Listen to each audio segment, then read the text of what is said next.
Ajay Tomo said, why don't people realize that anyone into drug addiction can die any time?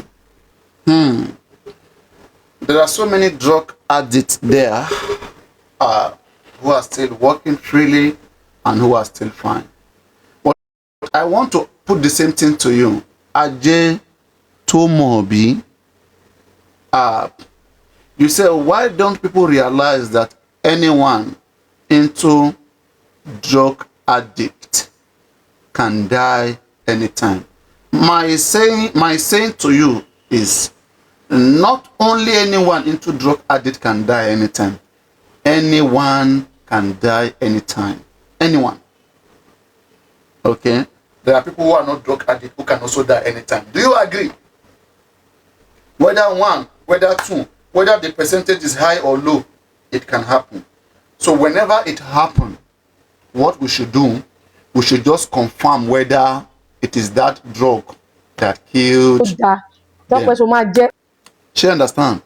What we are doing here, we are not saying that it might not be drug that killed the person, or maybe whether it might not be natural. But what we are saying is this: the whole story is beginning to give some suspicion, and we want an investigation to be sure that it does not have any element attached to her accusation. She said she has accused some individuals of trying to take her life.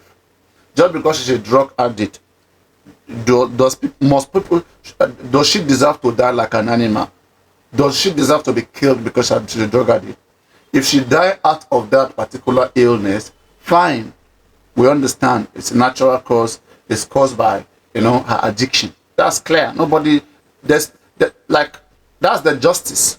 The justice you get, is the consequence of whatever you do, right? If me, for example, right now, if after they have said that smokers are liable to die young, if I continue to smoke, and that smoke kill me, that's the consequence of my action. All right, nobody will punish for that. But we are trying to be sure that this death is not coming from any other source, but maybe her, not other person, probably her. And that's the justice. And we'll all learn from that, and people will be warned that if you don't want your life to be cut short, please do not be a drug addict. And we'll all let that slide. That's all we are just making sure. Àwa jókòó síbẹ̀ fọ ìwé àwọn wá ní ká máa lọ sí inú ọ̀dọ̀. Ó ti sọ bí dípò yẹn ṣe pé. Wọ́n wá pọ̀ mọ́ mi ọ̀rẹ́ wọ́n wá ní pé kò ní ìdá máa wà program kan lẹ́gbẹ̀ẹ́dá wọ́n máa lọ sí church. pé àwọn á gbé fúnra ara wọn. Tàbá lọ sí ibi ọ̀dọ̀ IPO. Bàtà dé ọ̀dọ̀ IPO. A dẹ̀ jókòó síbẹ̀ wọ́n wá ní ta ló máa kọ statement ni wọ́n á ní èmi wọ́n á jókòó wọ́n á kọ statement ọ́fíìsì kékeré kan wà wọ́n ti ní kí Tọ́pẹ́ jókòó síbẹ̀ kọ statement mo ṣáà ń gbọ́ bí Tọ́pẹ́ ṣe explain bóyá explain pé bọ̀bọ́ yẹn ló ṣáà ń tẹnu mọ́ ní gbogbo explanation gbogbo ọ̀rọ̀ yẹn ó ṣáà ní èní wọ́n ti ní obituary òun. ó sọ bẹ́ẹ̀ fa IPO náà. Woman yẹn orúkọ wọn wà nínú fóònù mi ń bì torí ẹ̀ mo ṣe ní bóyá ẹ bá wa débẹ̀ náà. Ìyẹn wá ní òní kúkú kan bí kò ṣe yíyè àtẹ́mi kọ kíní tèmi tán mo bá jókòó síbi ẹnu mi ó bá ní Àsìpéjú come inside I want to tell you all the things they did to me. Bá ní èmi bá gba ẹ̀yìn ẹ̀gbọ́n mi báyìí mo bá wọlé mo bá jókòó ó bá sunkún ó bá gbórí sẹ́sẹ̀ mi ó ní Àsìpéjú they humiliated me they pour shit on me they pour wiwi on me mo ní what are you saying ó ní Péjú Àsìpéjú I'm not lying they pour shit wiwi on me. Tí wọ́n máa ń lò wọ́n máa abuse me. Pé they used to abuse me there they used to.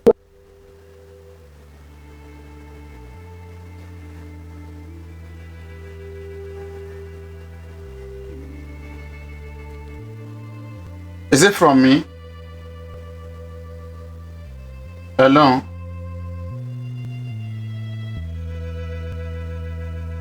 Is it from me? Can you guys hear her? Ìtùnú Kó tiẹ̀ lè calm. kó lè calm ó ṣàn complain Ìtùnú ti fẹ́ ìyàwó mi ó sì fòun lẹ̀ ìgbà tí kò sí nǹkan kan mọ́. Ṣẹ́dẹ̀ rí pé kì í ṣe depression. Ẹ mọ̀ pé mi ò ṣe psychiatrist. It could be because of the way they treated her, they were treating her, or ìrònú pé bọ̀bọ́ yẹn tẹ́ bá rí gbogbo. Couple with the fact pé oyún bíi mẹ́ta. Lẹ́ni tán ní kò gbọ́dọ̀ lóyún láàrin 5 years. Ǹjẹ́ ọjọ́ tó ti kúrò ní ẹ bá kí ẹ̀ Wọ́n ní kò padà lọ. kó padà lọ one day. Fún treatment ẹ̀yẹn. Yes, because èmi máa ń lọ server care. After tí Tọ́pẹ́ lọ bíi 3 weeks after mo appointment mo lọ doctor yẹn awáyàn ẹ jẹ́ ká tẹ̀ dọ́dọ̀ oncologist. Ó ní your sister has not been coming for a follow up.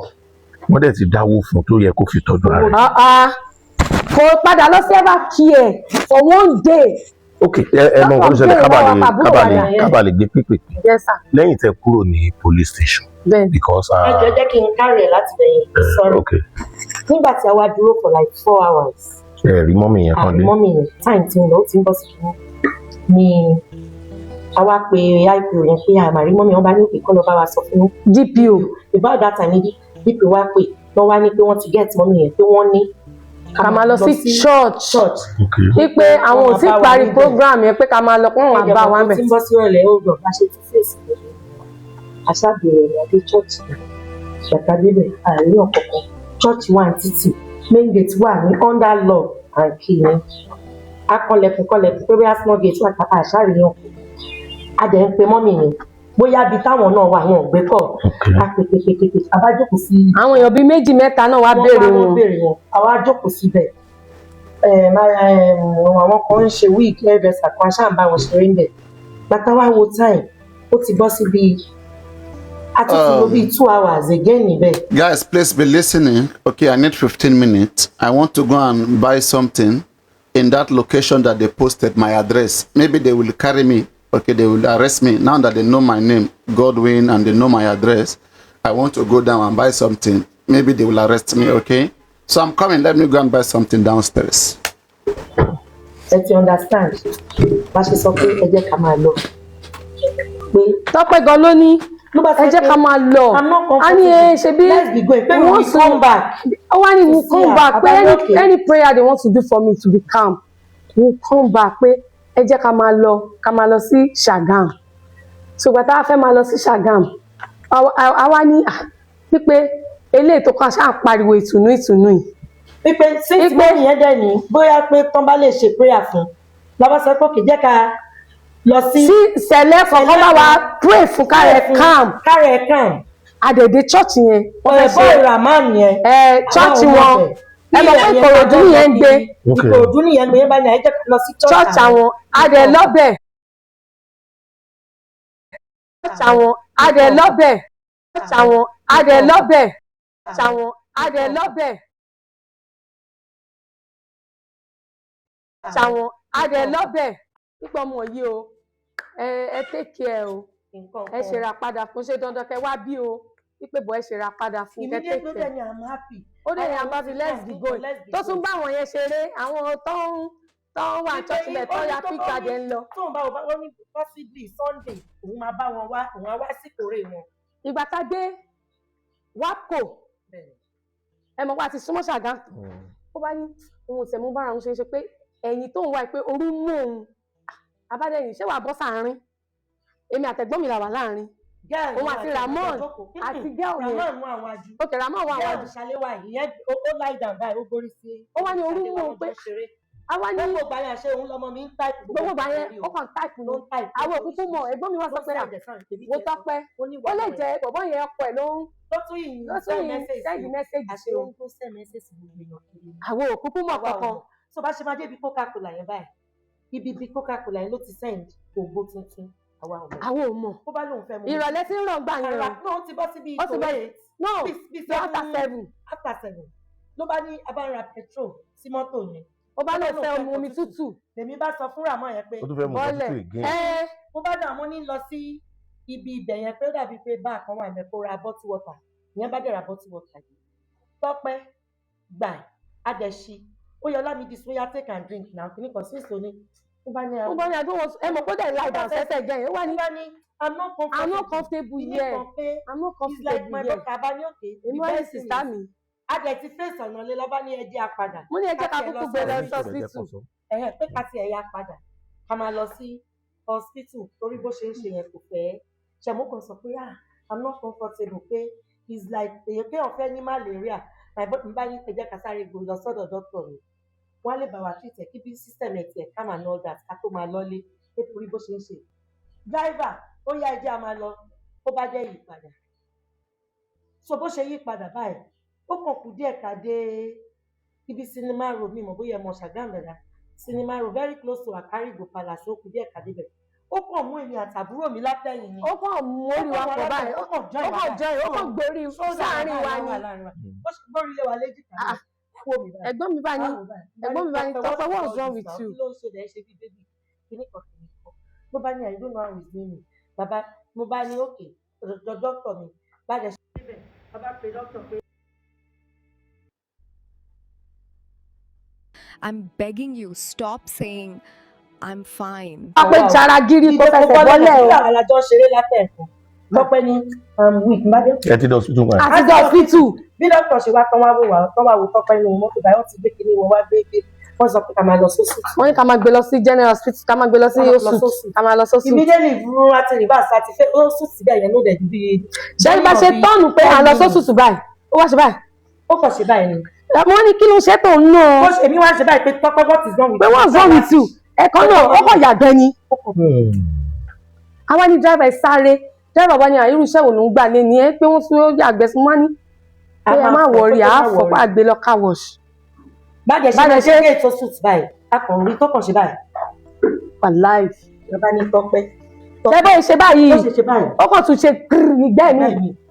Bájẹ̀ ṣe dé oṣù. Ṣálẹ̀ mi mo ti bẹ̀rẹ̀ sí máa ké ọmọge yẹn bàbá mi gba ẹ máa pe Tọ́pẹ́ Ramon ti wà lẹ́yìn ìgbà yẹn Ramon àti Tọ́pẹ́ àti Tọ́pẹ́ ẹ̀gbọ́n mi ti wúkú ọwọ́ mẹ́yìn àti Tọ́pẹ́ àti Tọ́pẹ́ mo rí pé bí ó ṣe ń ṣe emergency Tọ́pẹ́ tí mo máa ní bí mo ní àtọ̀rí àjọ kò dáhùn bá ṣe dé oṣù báyìí àbúrò mi ti fò bọ́lẹ̀. Èmi ti fò bọ́lẹ̀ rúkú bá mi òtútù ti mú òun ti ń kí ó ti àwọn kan wọnú emergency dọ́kítọ̀ please come and see wípé dọ́kítà wa dọ́kítọ̀ àwọn bíi bí kan ṣe ríra pé wọ́n mi gbẹ́kẹ̀ wọ́n tàyẹ̀ how is mommy jọ bí mo ní she's outside too báwọn doctors bíi mẹ́fà ṣe pè é. ṣé hospital tẹ́kọ̀ wọ́n gbèdé yẹn táwọn yẹn ti mọ̀ pé kò. No, ẹ mọ̀ pé àwọn professional ni wọn. Private ni wọ́n wo pulse wọ́n ṣe everything. Bóyá wọ́n rí pé gọ́ọ̀mì kàtẹ́jì máa lọ sí. Bóyá wọ́n dẹ̀ lè má ní facility. Wọ́n wá ní but doctor táwa máa ń lò ní. Ibi táwa ń lò nìyẹn. Wọ́n ṣe ṣe ní ẹ máa gbé lọ sósù. Wọ́n ṣàṣe díbí doctor bẹ́ẹ̀ ṣe ní ó ti kú o. Dead. Well, àní rí àtẹ̀yìnkù mọ́ Ọlọ́run á dẹ̀ jẹ́ kí ọdún jìnnà síra wọn. Ọ̀rọ̀ yìí ó sọ sínú lẹ́nu dúró ó lọ fáàgàn ẹ má sunkún ẹjọ́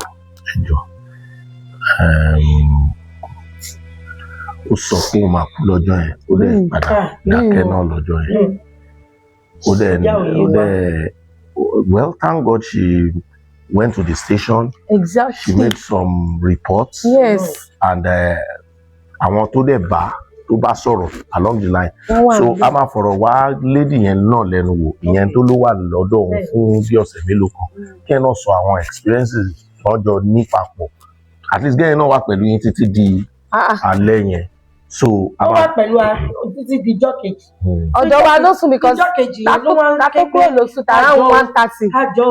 ká tẹ̀lé òun pé mọ́tò Tọ́pẹ́ ó wà níwájú ilé òun báyìí ẹ wá lọ gbé ó tó di pọ́n máa tún wá gbé níbẹ̀. àwọn olóògbé wa gbé níbẹ̀. ó ṣàṣọ ó ní olùṣọ́ yẹn orin kò fẹ́ ó máa gba mọ́tò yẹn o wọ́n lè lọ tó ẹ̀ èmi wá níṣẹ́ bí kí ìwà lọ́wọ́ wa ó ní àmọ́ mi tán bá tó ẹ̀ kọ́. ìpè tó bá lọ́wọ́ òun lọ ilé òun ló pàkẹ́ sí kó má lọ di ọ̀ràn mọ́ òun lọ́rùn. ọmọ wa yìí àti Rahman yẹn bàbá ní kó kúkú tẹ̀lé ní ìdájí ìjọ kejì because bọ́ọ̀sì ò lè lọ́mọ we go back home around 1:30. bọ́ọ̀sì kan jọ dé station yẹn náà ni. bẹ́ẹ̀ ni akúkú ní kó dúró kó gbé wa wọ́n ní mọ́tò Tọ́pẹ́ náà fẹ́ gbé, Tọ́pẹ́ ló fẹ́ drive. Ọlọ́run fẹ́ ló bọ́ sí the steering tó start mọ́tò. Mọ́tò bá start. Wọ́n ní kán gbé Bó bá ní kán lọ pe mọ́tò. wọ́n gbé sí tó bá start á kú. Bó ṣe ní mọ́tò bọ̀bọ̀ ẹ̀ tó pè kó máa bọ̀ kó máa Wọ́n ní bọ̀. ibẹ̀ Òun kò yẹn sí time, wọ́n ní òun ò lè dúró mọ́ kíkọ́ gbé kórópè yẹn gbé òun. Ọlọ́run á tàn mọ́lẹ̀ sí gbogbo tó ṣókùnkùn lójú wa kedere ní lọ́dọ̀ Ọlọ́run á tàn mọ́lẹ̀ sí. Àwa ò fẹ́ kó rí báyìí ṣùgbọ́n Ọlọ́run jù wá lọ. It's so sad. Losing her at this time is so sad because Tọ́pẹ́ ò kì í ṣọmọ tó ń fa wàhálà, kì í ṣọmọ tó ń báyọ̀ kankan jà. She has just been too quiet. She's always on her own her lane. She's always on her lane and today I think today is like the 5th day tí ìṣẹ̀lẹ̀ yẹn ṣẹlẹ̀ báyìí. A máa try láti dé station yẹn. A try láti béèrè ọ̀rọ̀ lọ́wọ́ girl yẹn náà if possible boy Ramon yẹn náà àti 220 náà tí n bá rí so that we will hear from all angles. We are not saying anybody killed her. Yes. We are not saying anybody killed her. Àwa gan we are not saying but àwọn nǹkan tó ń sọ yẹn ṣó ti yé yín. Ó tó torí láti béèrè ọ̀rọ̀ lé lórí. Nígbà táwa ti gbà fọ́ náà pé wẹ́. Èèyàn lè sọ pé ó máa kú lọ́jọ́ yẹn láàárọ̀ láti dájí. Choose from thousands of realistic voices to use in your content. Change the way you record podcasts, voiceovers, and branded content with the #1 AI-powered voice generating technology. Stop searching for the perfect. Mọ́ra wọn. But gẹ́gẹ́ bí mo sọ lẹ́ẹ̀kan gbogbo tó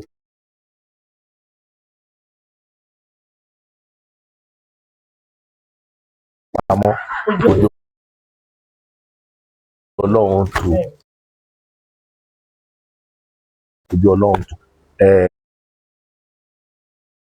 Sele is a big I am entity sorry to say that, for her. but she has been living in that church premises For a long 2 time. years. So we cannot say yet. We cannot say allegedly gone. Ara ló ta because mí. Sele is a big entity. Tí a lè sọ pé nǹkan báyìí ló ṣẹlẹ̀ láti Ara ló ta mí.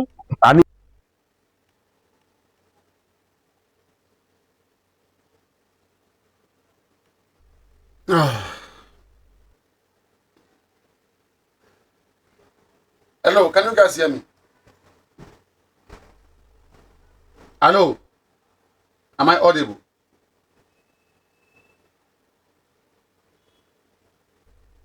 Am I audible? Hello?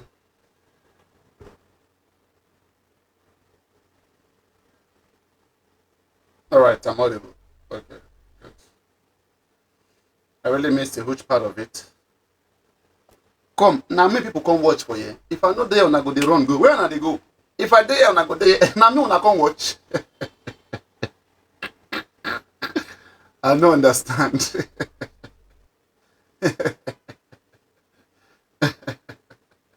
Anyway, such is love. Such is love. That's what they call love.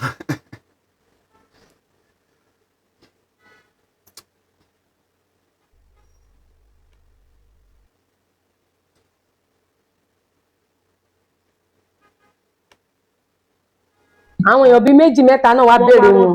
Àwa jókòó síbẹ̀.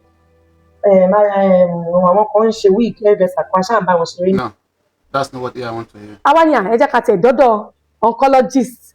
Ó ní your sister has not been coming for a follow up. Wọ́n dẹ̀ ti dáwó fún tó yẹ kó fi tọ́jú ara rẹ̀. Kò padà lọ sí ever care for one day.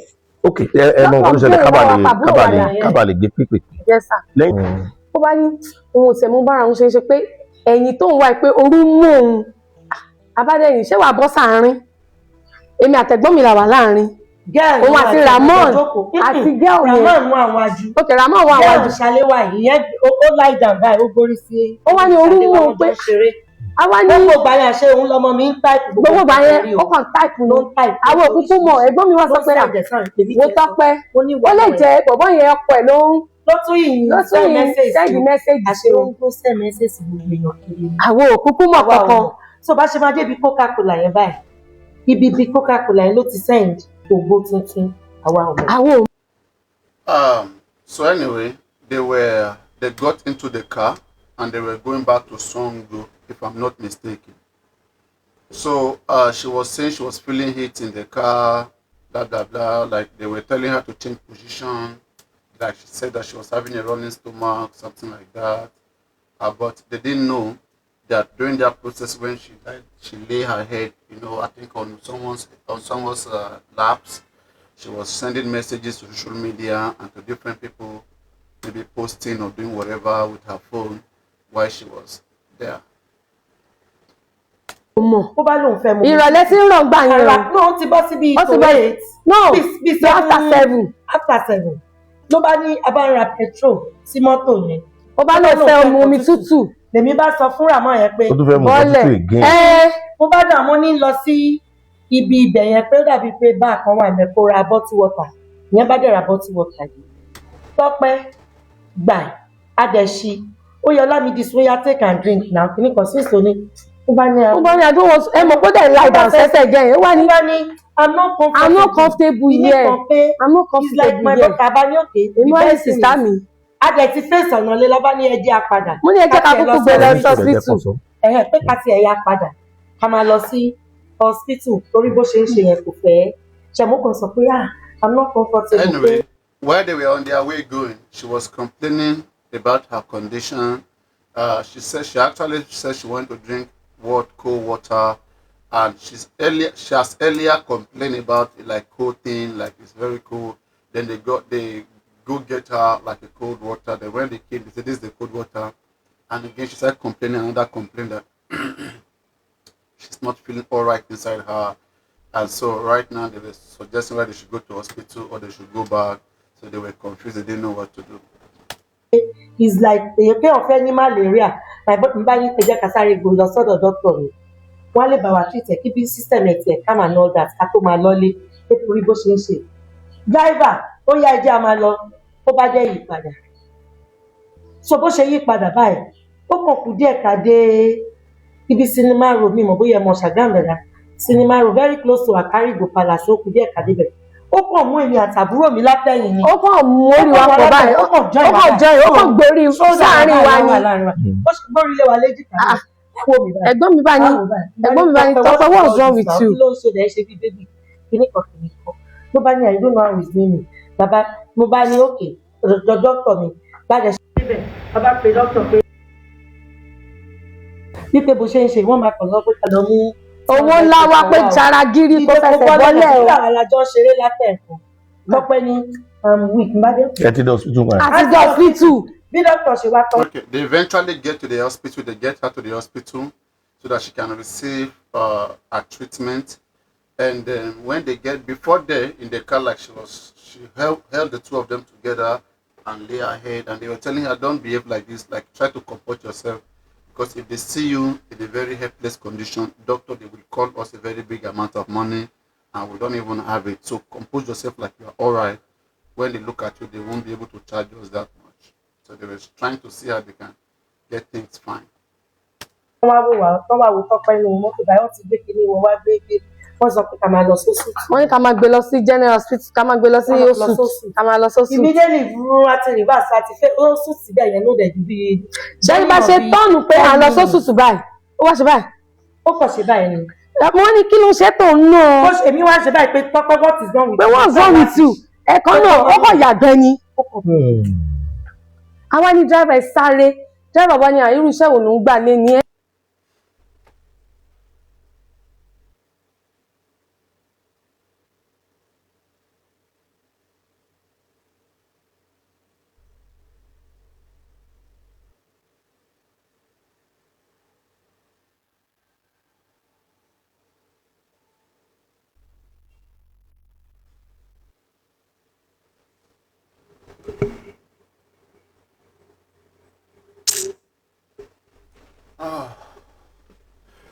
I'm just imagining what they'll be going through during that moment.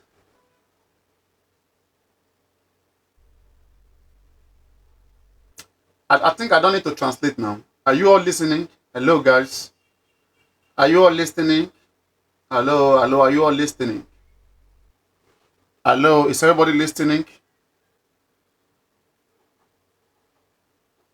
Hello, please let me know. Is everybody listening? Are you all listening? Are you all listening?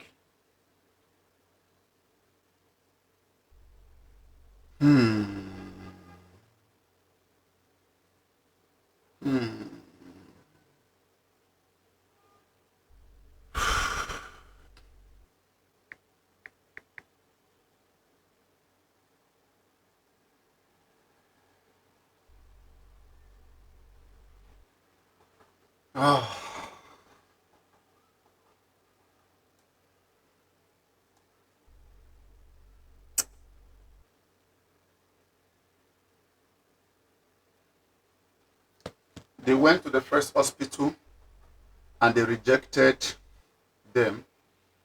They told them to be carrying her to the general hospital where there are more equipment, blah, blah, blah, da, da, da.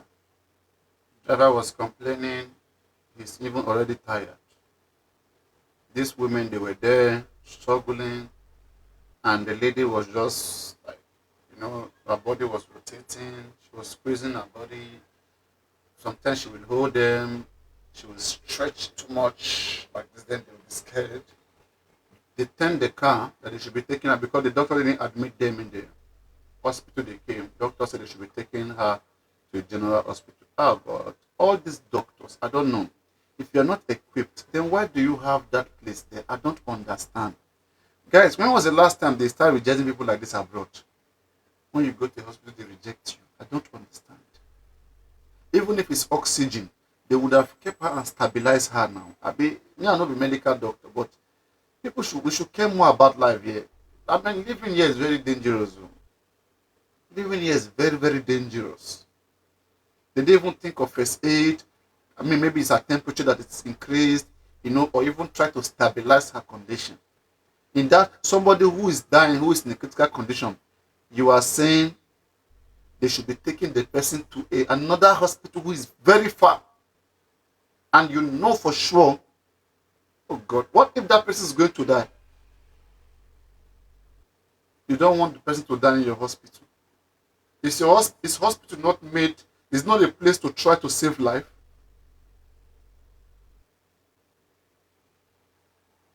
Oh God.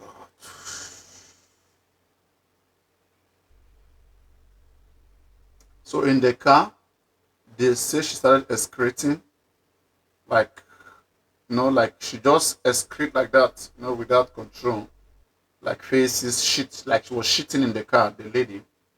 So without control, and she was stretching in the process of like her death. When they were about transferring her, she was stretching, like when somebody wants to die, you are stretching your body, and like she started like shitting. Okay. Pé wọ́n fún ó yàgbẹ́ fún wọ́n ní pé ẹ má wọrí àáfọ̀pá gbé lọ car wash.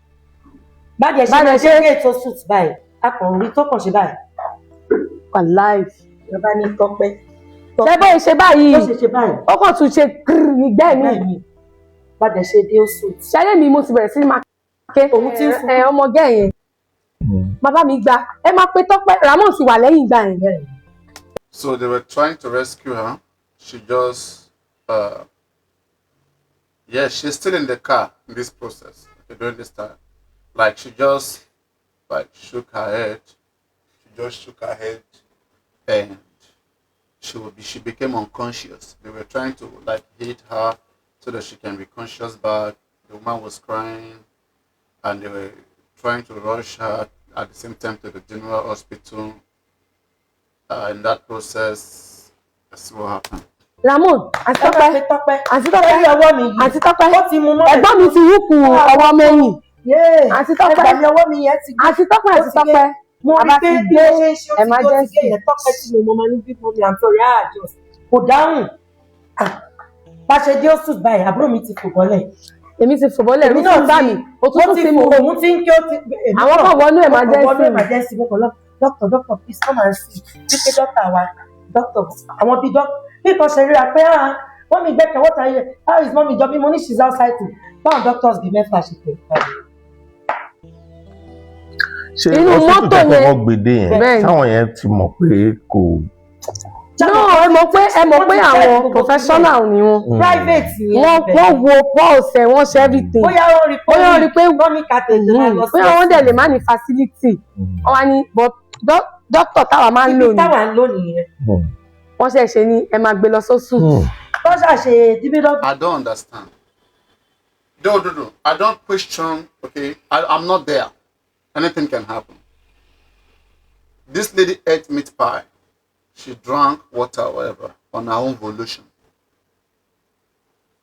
Then, when they were going, they now went to buy her water, cold water. She drank, and she started excreting. Can anybody help us Google? Like, is somebody, like just suddenly excreted, and then in the process they now died? Could it be poison? Could it be anything? Like, what kind of cause? What could have caused that?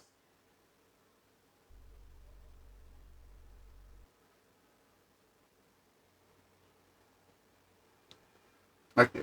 From their private doctor, they said the general hospital is not even far. Oh my God. Like, I used to have a bad experience before in the past with somebody, and I can imagine whatever these people were going through.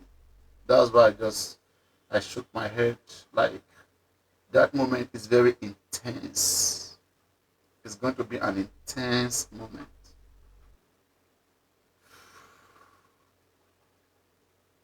But again, I'm wondering, how did she suddenly start excreting one yagbe 2-3 times, and in the process she passed?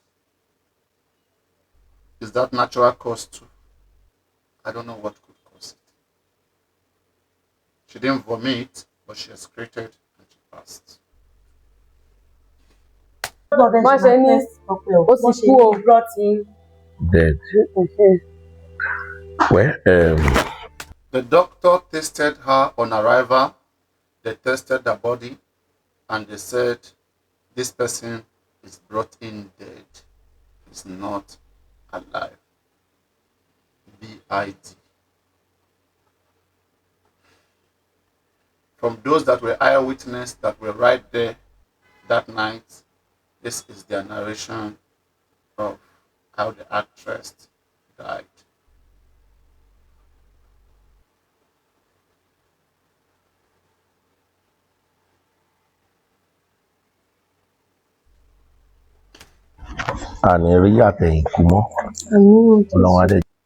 Do we have any medical person here? What could be the cause?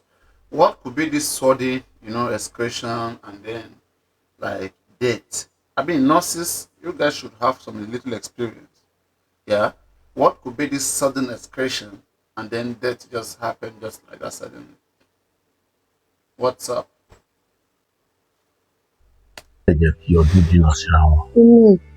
Ọ̀rọ̀ yìí ó sọ sínú lẹ́nu ó lọ fàgàn ẹ má sunkún ẹjọ́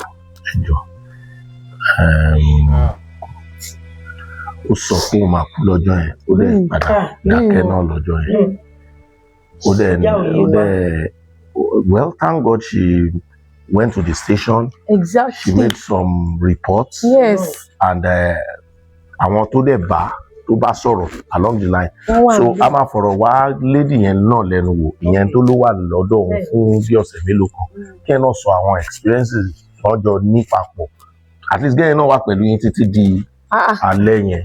So ó wà pẹ̀lú wa títí di ijọ́ kejì. Ọ̀dọ̀ wa ló sùn because ijọ́ kejì yẹn ló wá ń ké pé lóṣù tààrà 1:30. kájọ ká tẹ̀lé òun pé mọ́tò Tọ́pẹ́ ó wà níwájú ilé òun báyìí ẹ wá lọ gbé ó tó di pọ́n máa tún wá gbé níbẹ̀. àwọn olùkọ́ àgbẹ̀ mi. ó ṣàṣọ ó ní olùṣọ́ yẹn. But I don't understand though. This lady slept in their house daybreak. Ọ̀rọ̀ yìí ó ti ń twist o.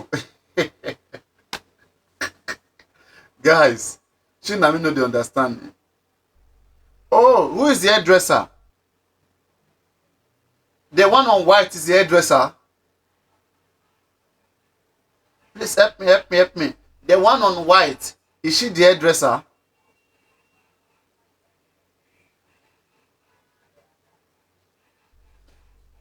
Or the one on black? The one on black. Which one is the hairdresser? Is the hairdresser here? I'm just hearing no.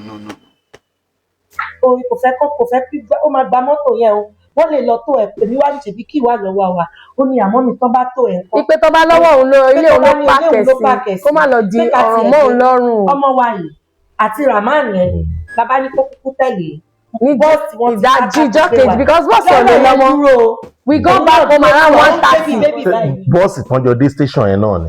bẹ́ẹ̀ ni akúkú ní kó dúró kó gbé wa wọ́n ní mọ́tò Tọ́pẹ́ náà fẹ́ gbé Tọ́pẹ́ ló fẹ́ drive. ọdún ọ̀fẹ́ ló bọ́ sí the steering tó start mọ́tò bá start wọ́n ní kán gbé bá ní kán lọ pé mọ́tò tó bá start á kú bó ṣe ní mọ́tò bọ̀bọ̀ ìkókò kó máa bọ̀ kó máa bọ̀ wọ́n ní ibẹ̀ yẹn wọ́n ní lè dúró mọ́ ìgbà gbé kórópé yẹn gbé òun. Ọlọ́run á tàn mọ́lẹ̀ sí gbogbo tó ṣókùnkùn lójú wa kedere ní lọ́dọ̀ Ọlọ́run á tàn mọ́lẹ̀ sí àwa ò fẹ́ kó rí báyìí ṣùgbọ́n Ọlọ́run jù wá lọ. It's so sad losing her at this time. It's so sad because Tọ́pẹ́ ò kì í ṣọmọ tó ń fa wàhálà kì í ṣọmọ tó ń báyọ̀ kankan jà. She has just been too quiet. She's always on her own her lane. She's always on her lane and today I think today is like the 5th day tí ìṣẹ̀lẹ̀ yẹn ṣẹlẹ̀ báyìí. A máa try láti dé station yẹn. I try láti béèrè ọ̀rọ̀ lọ́wọ́ girl yẹn náà if possible boy Ramon yẹn náà àti 220 náà tí n bá rí so that we will hear from all angles. We are not saying anybody killed her. Yes. We are not saying anybody killed her. Àwa gan we are not saying but àwọn nǹkan tó ń sọ yẹn ṣó ti yé yín. Ó tó torí láti béèrè ọ̀rọ̀ lé lórí. nígbà táwa ti gbà fọ́ náà pé wẹ́. Èèyàn lè sọ pé ó máa kú lọ́jọ́ yẹn láàárọ̀ láti dàjí. Correlate mọ́ra wọn but gẹ́gẹ́ bí mo sọ lẹ́ẹ̀kan gbogbo tó pamọ́ ojú Ọlọ́run tó ẹ̀kọ́ ara fẹ́ra kù báwo náà ṣe wá fẹ́ ṣe final so ṣé mo fẹ́ mọ yẹn apart from gbogbo àwọn ìwà tó ń ṣe is a Christian tó dẹ̀ ń practice inú ìṣẹ̀lẹ̀ náà bí tọ́pẹ́ ìwáṣọ sùtánà náà ló wọ́ lọ́jọ́ yẹn so inú ìṣẹ̀lẹ̀ náà bí sí ó dẹ̀ máa ń lọ sí ìṣẹ̀lẹ̀ ìṣèlú àwa sọ even some of our friends were saying pé since tó jẹ́ pé ìṣẹ̀lẹ̀ ni ó ń lọ ká jẹ́ kí ìṣẹ̀lẹ̀ sí bàbá ní láyé so me gbogbo nǹkan tí mo gbọ́ lẹ́nu ọmọ yẹn bá mi ìṣẹ̀lẹ̀ ló kú sí ìṣẹ̀lẹ̀ ló kú.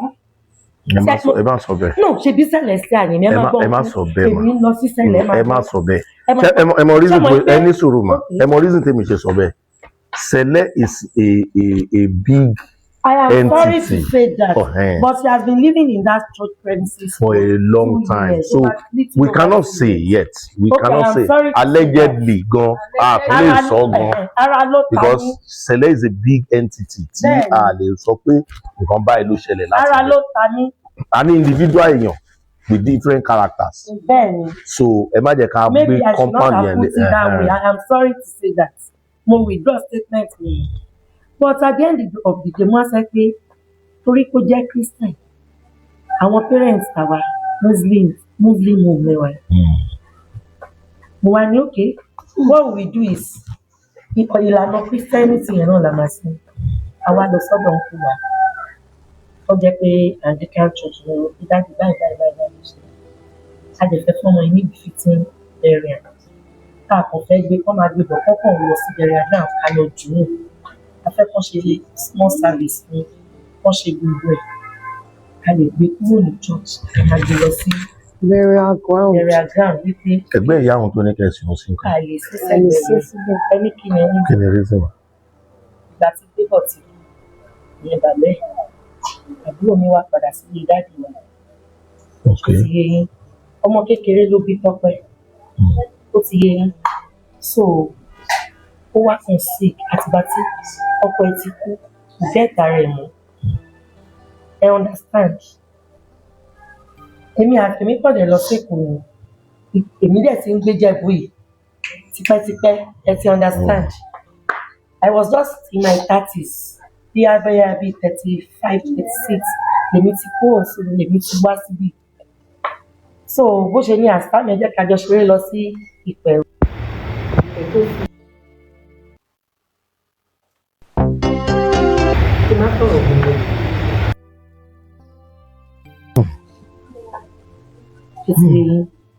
typhoid tó dẹ̀ ń gbà pípẹ́ tó fi lọ sí ọdún tó fi gbà pípẹ́ ó kì í má bọ̀ ká lè ṣe náà tọ́jú ẹ̀yà lọ́dà tuntun ṣoṣẹ́ wá níbi kápá nígbà tí Tọ́pẹ́ wá ní kọ́ lọ sí wọn sẹ́gbẹ̀ẹ́ màmá wọn la ní ọlọ́run ọba mi jẹ́ àwọn pẹ́rẹ́ǹtì àwọn ò ní lè kó wọn lálẹ́. Kánò ti kú sí yẹn. ká ní wọ́n ti kú. Because there will be crowd and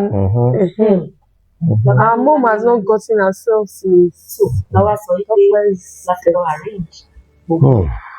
Well, any point ojú náà rí wọ́n ní. Ìgbà táwọn èèyàn bàbá ẹ̀ dé sọ́rí a ní kán wá bá wa ní oṣù níjọ́ kejì gbọ̀ngàn òru yẹn láti pè wọ́n. So ìgbà tó máa di 10 àwọn èèyàn bàbá ẹ̀ ti dé. Bàbá ní bá ṣe rí lélẹ̀ kí ló ṣẹlẹ̀ mọ́ bàbá ṣàlàyé. Wọ́n ní Táíwò yẹn ti pè wọ́n àwa kọ́ la pè wọ́n. Táíwò tó dàbí representative wọn yẹn kájọ lọ kiri kájọ dé police station ìyẹn ti pe gbogbo family pátápátá wọ́n ti bẹ̀rẹ̀ sí ní pè wá wọ́n ti wá ní àwọn ń bọ̀ ọjọ́ kejì. A ní kán má ti ẹ̀ ń bá mi ká jẹ́ káwọn èèyàn bàbá kan rí. nígbà tí wọ́n wá dé. So ọ̀rọ̀ àwọn ìgbà táwọn family bàbá ẹ̀ wá dé hospital. So ìgbà táwọn family bàbá ẹ̀ wá dé hospital wọ́n wá ní wọ́n fẹ́ wo cups ẹ̀ mẹ́wàá ọmọ wa yìí ló deposit cups yẹn àwa ò dẹ̀ lè súnmọ́ mọ́ ìgbà tó ti give up gbogbo wa ti sá sẹ́yìn àti wọ́n ti mú wa lọ síbòmíì àti fóònù àwọn ọmọ wa gbogbo wọn ti wà lọ́nà fún gbàtàn bí akànnì ló yà bí wọ́n ṣe máa ṣe àǹtí bébẹ̀ tí wọ́n máa gbé lọ sí. So wọ́n wá sẹ́ pé a bá máa ṣe embalmment and láti dé by before 12 pípẹ́ tábà ṣe embalmment pé bóyá wọ́n fẹ́ lọ sí immediate paper a ní àdìṣe ni ọmọ obìnrin ní tiwa wọ́n yan bàbá ẹ̀ wọ́n gbọ́dọ̀. So ìgbà táwọn yẹn wá dé wọ́n débi 10 gbogbo wa ṣàgẹ̀rẹ̀ tẹ̀ra wa ṣe everything wọ́n dẹ̀ ní òun dà a ní òun àmì a ní but girl yìí insist pé kóun lọlé wọ́n lè wà lọ gbé mọ́tò yẹn. So àwọn ọmọ wa ti pa ti lọ so they are on their way so without me being around sí bọ́n ṣe máa jẹ́ kán wọ ibẹ̀. Because òun ló deposit. Thank God ó dé ìgbà tó dé wọ́n dẹ̀ lọ wò ìgbà tán lọ wò wọ́n bọ́ síta wọ́n ní ká jẹ́ kọ́ ẹ̀ bá mi pé but àfẹ́kọ̀ pẹ́ ibẹ̀ yẹn làwọn táwọn ò tí ì mọ nǹkan tó ń ṣe wá ibẹ̀ yẹn láti làwọn fámìlì bàbá ẹ̀ ti ní by Saturday àásín pípẹ́ àti Tọ́pẹ́ àgbọn kò ní jù kò ní anything pé so we don't need to which tower náà dẹ̀ agree pẹ̀lú wọn. agree tẹ̀lẹ̀kẹ̀ mọ̀ pé àwọn muslim fẹ̀kọ̀ tẹ́lẹ̀ òkú wọn ń dilẹ̀. bẹ́ẹ̀. So alright then okay ó ṣe gan ni so bá dẹ̀ wọ́n bá ní kí ni arrangement a sọ̀rọ̀ a ṣe gbogbo ẹ̀ a ní a fẹ́ kán oníbìfitting burial and all that nǹkan kan so wọ́n wá ní kò ní anything èlé wọn wá mo ní wọ́n béèrè lọ́wọ́ wa pé ṣé a fẹ́ ṣe autopsy àwọn ẹ bá sọ pé left for àwọn pé àwa la ní Tọ́pẹ́ àwa la ní bọ́ọ̀dì àwa la ní everything wípé àfẹ́ autopsy kọ́ máa kọtẹ̀ kọ́ máa òkun rẹ̀ wípé ó ti kú we don't want to know nǹkan tó sọ̀rọ̀ àǹkì nìyẹn ju pé wọ́n ti certify wọn it's painful wípé everybody yẹ kọ́ mọ̀ ẹ́ pé ó dùn wá mọ́sọ̀ kò níyà Tọ́pẹ́ nìkan nìyá ẹ̀ bí láìlè Tọ́pẹ́ ti parẹ́ nínú ilé yìí náà àmì Dọlápọ̀ ó ti lọ nínú ilé wa ó ti lọ pátápátá so làwọn máa bá sọ pé làwọn ṣe sọ pé mọ́mí ẹ jẹ́ ká ṣe káàtì Tọ́pẹ́ lọ sinmi by Saturday kan sùn wọn àbá ní òkè a ti gbọ́ ẹ̀yin lẹ́ni ṣé ẹ máa gbé cups ẹ̀ máa lọ sí Èkó nọ́ba ní àwọn ò lè gbé lọ sí Èkó pípé it is not worth it ká ṣe gbé cups wọn sìn aláǹgbé lọ sí Èkó and all that ká tó lè ṣe a máa ní láti lọ gba police report a máa ní láti lọ ṣe lè pé mọ́mì ọmọ yín ni ọmọ wa ni ẹ má wọrí bó jẹ́ Ìpẹ̀rù bó jẹ́ Ṣàgàm ẹ jẹ́ ká lay ẹ̀ to rest. so àwọn family bàbá ẹ accept pé. wọ́n accept tó ti yẹ yín ìgbà tá a wá sọ yẹn mo ní wọ́n tẹ̀ ń bi wá nínú mọ́túárì bẹ́ẹ̀ pé ṣá fẹ́ ṣe autopsy wọ́n ní àwọn ò fẹ́ pípẹ́ jẹ́ kan àsín adé accept. but bí kéèsì yìí ṣe lọ pẹ̀lú gbogbo nǹkan tọ́mọ yẹn ń tẹnu mọ́ bẹ́ẹ̀ni àtàwọn evidence tí àwọn èèyàn ti ń gbọ́ àbí tán ti ń rí bẹ́ẹ̀ni. ṣé ẹ rò pé ó lè fẹ́ warrant autopsy? Ẹ ṣe ṣẹ́rí actually tábà wo gbogbo àwọn nǹkan yẹn tó ti yé yín ó lè fẹ́ warrant ẹ̀ lóòótọ́ torí àwa náà a kì í ṣe illiterate Bẹ́ẹ̀ni. but the only thing tá fẹ́ kó ṣẹlẹ̀ ṣé gbogbo wa la wà ní Nàìjíríà yìí Bẹ́ẹ̀ni. ẹ wo case Mohbad despite káwa kọlà bí Mohbad as a mother gẹ́gẹ́ bí abiyamọ Gbogbo èèyàn ló títí fi di ilẹ̀. ìsìn àyìn fìlẹ̀ pé báwo ni ọmọ ṣe máa ìwà ní látijọ́ ẹ̀ bọ́mọ ṣe wá tó sọ́fà at the end of the day the most painful part wọ́n sí wọ́n ẹ̀ dùn mí pé we don't want our case like that. wọ́n ti ẹ̀ mọ tó pa gan kò jí dìde. ó jí dìde pípé tá a bá mọ nǹkan tó pa kò jí dìde kò ṣe kí la fẹ́ ṣe kàkà bẹ́ẹ̀ àwọn aged parents yẹn níbẹ̀ yẹn ìyẹn tó ẹ̀ wọ́n ta. kẹ́kàwé màmá wa ẹ̀mẹ́wàá ló máa ní Ìrètí Ọlá kíní TikTok mi Facebook ṣe ló ń rò kò ṣe mọ́ ẹ mọ̀ pé nǹkan tá a máa fi ń wá ìléwé wọn ń wo fíìmù mọ́ wọn ń wo TV mọ́ àwọn arúgbó àwọn náà máa wo a rí kíní nínú kíní a rí kíní àwọn àwò pé àwọn bàbá yìí sábà lọ break news yìí tán bá lọ rí ó máa wà shocking. ó máa wà shocking o ṣé ti yé yín bí mo ṣe pé ìmáàmì ẹ̀dẹ́n àwọn ẹ̀gbọ́n àwọn ọ̀rẹ́ wa sister friend wọn gbogbo wọn ti ń gbà pé ẹ mọ̀ pé àwọn alájí kọrẹ́ pé dáàdì mi máa tó bá rí nǹkan lórí TikTok wọ́n máa ń sẹ́ǹdẹ̀ sáwọn èèyàn tó bá jẹ́ bóyá bíi prayer kìíní pé àwọn pípù yìí tílẹ̀ bá máa fi mọ́ wọn máa rí kìíní kó má lọ jẹ́ ibẹ̀ bí a ṣe break ẹ̀ fún wọn. pé ìmáàmù wa Ansarudeen ni pé ẹ̀sìkìsà báyìí ìyẹn bá níbo láwọn aláwọ̀ àṣàgà gbogbo tàbí láti sáré dé a ti wà lóṣù even as at that 6:30 kejì pé so àáfi àwọn mọ́lẹ̀ àwa sáré wá sí ìpẹ̀rù wọ́n bá ní ká bá ti wọ ìpẹ̀rù a pe òun adẹ̀ṣe wọ̀ pẹ̀lú adẹ̀pẹ̀ náà ni wọ́n dẹ̀ tóbi níbi wọn dé ṣe bìlíìfù pé mọ́mí wá láì hospital ìyá yẹn bẹ̀rẹ̀ ṣe rí tó jókòó sórí bẹ́ẹ̀ wọ́n ní stroke wọn lè rìn hospital alẹ́ àná ni wọ́n discharge wọn ẹjọ́ ṣé yẹn náà tún máa gbọ́ pé wọ́n ṣe báyìí wọ́n ṣe báyìí. àwọn kan lè jẹ́ pé wá wọ́n pè mí èmi gan ni mo bá wọn sọ̀rọ̀ wọ́n ní àwọn fẹ́ ṣe nǹkan bá àwọn fún ní ẹ̀jọ́ àfẹ́. all right ẹ ṣe. I heard something there, but I've not responded to it.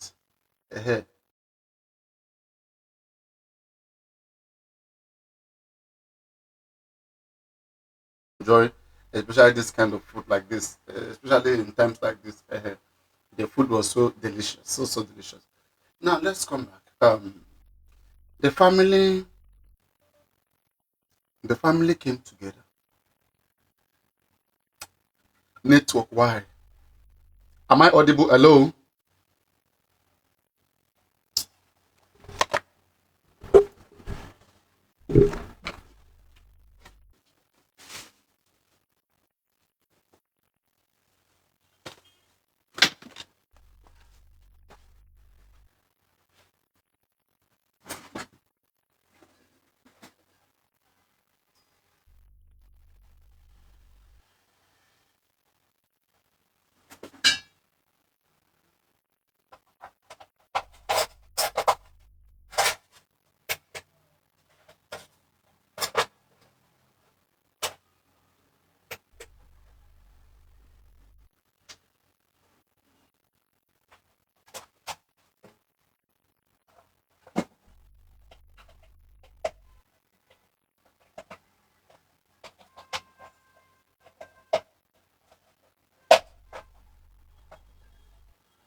Am I audible? Hello, hi, hello. Am I audible?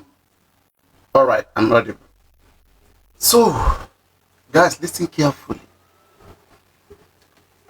The family came together and some of them suggested to have an autopsy done so they can know what killed her. But these people who were there, who witnessed her death, who was dead till her last moment, they insisted that no autopsy be done. And reasons: they don't want the body to be caught and then start investigating what killed her. They are not interested. They want burial. Hey!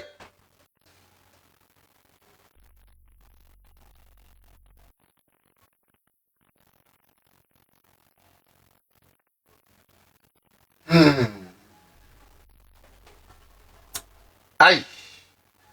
This is where education comes. All right. And guys, please, let's take this very serious. This is where educating our people and educating ourselves, this is where it comes. I clearly, if I compare this case to the Mohbad case, you will see some similar pattern. There are some patterns there that are similar. In the Mohbad case, Baba Mohbad said that night when they left Ikorodu mortuary, or when they were there, they were contemplating on whether to bury Mohbad or not. And the cousin of Mohbad was Darosha, suggested that let autopsy be done. Let them find out what killed Mohbad. I'm reading comments. Did you ask any question, Sebe?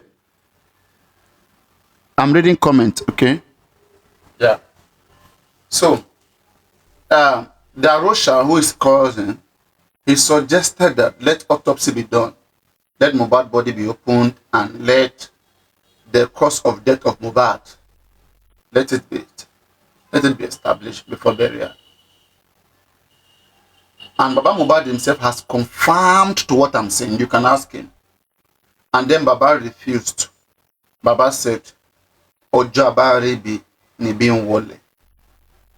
That he doesn't want a situation whereby they will use scissors, knife, to be cutting his son's belly.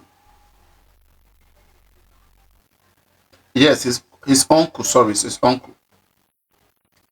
Thank you, Jack. You know, when you're in a line of thought, in trend, sometimes you make mistake. And this is what I'm telling some of you, all of you, Momsi, Presido, and others. This is what I'm telling you. It's not easy when you sit in front of the public, okay, and you speak. Sometimes you may have a slip of tongue and it says some certain things, you know, ahead. And that's why I say, let's cut slack. I remember when we played the show of Wumi, there was one time we were playing the show of Wumi, and Wumi said something which Papariano, I know that is not the justice I'm looking for. That one was a slip of tongue. But the way everybody started analyzing it, blah, blah, and that is where they will say I'm supporting Wumi or blah, blah. It's not like that. Even me who is here, with all my knowledge, everything, even I'm still more comfortable here.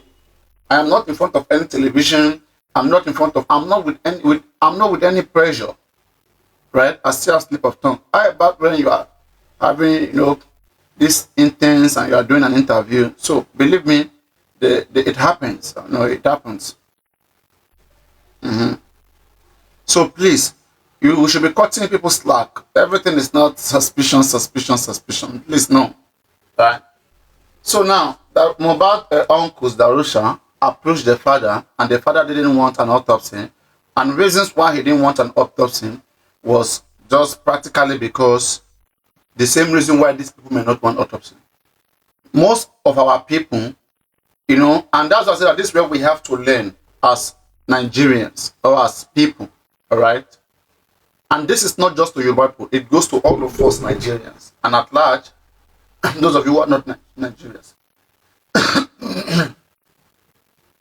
This person that in question has died. Whether they cut the belly or not, the person is not coming back. All right? But cutting the belly, you are not going to be there, you as the parents. You are the parents, okay?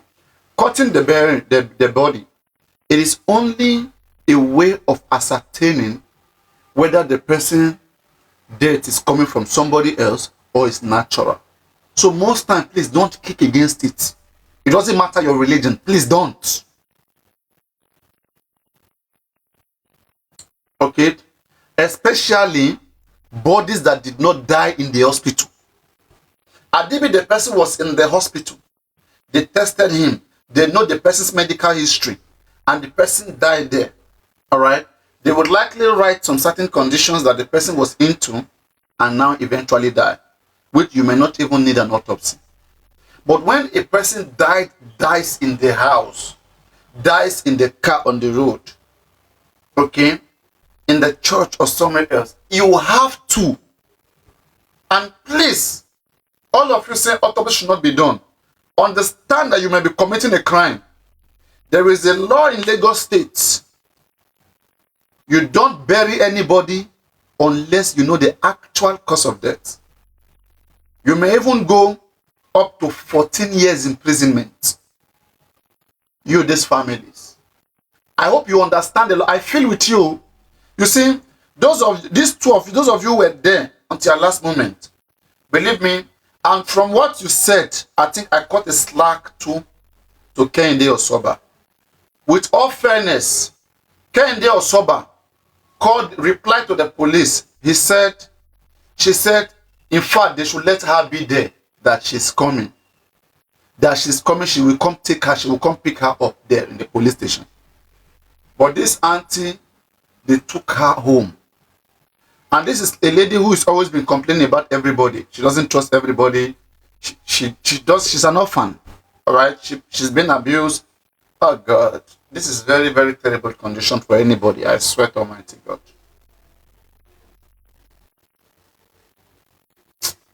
Oh, God. If you are any person, okay? If you are anybody,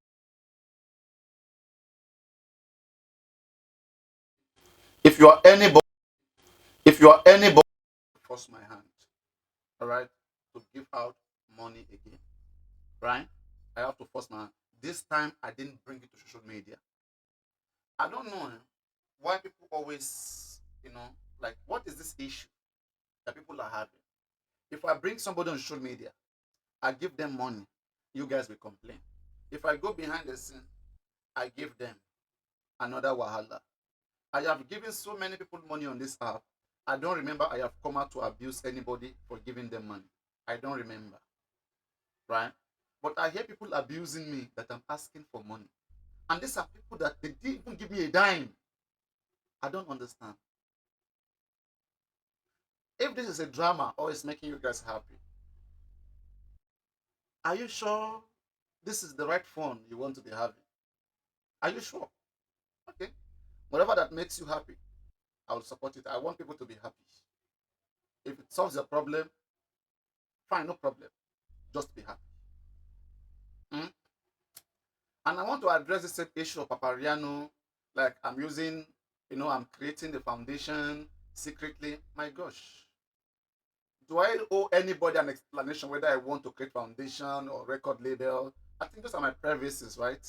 Do I have to come and be announcing and be seeking for money contribution or telling people I want to? Like, I don't understand.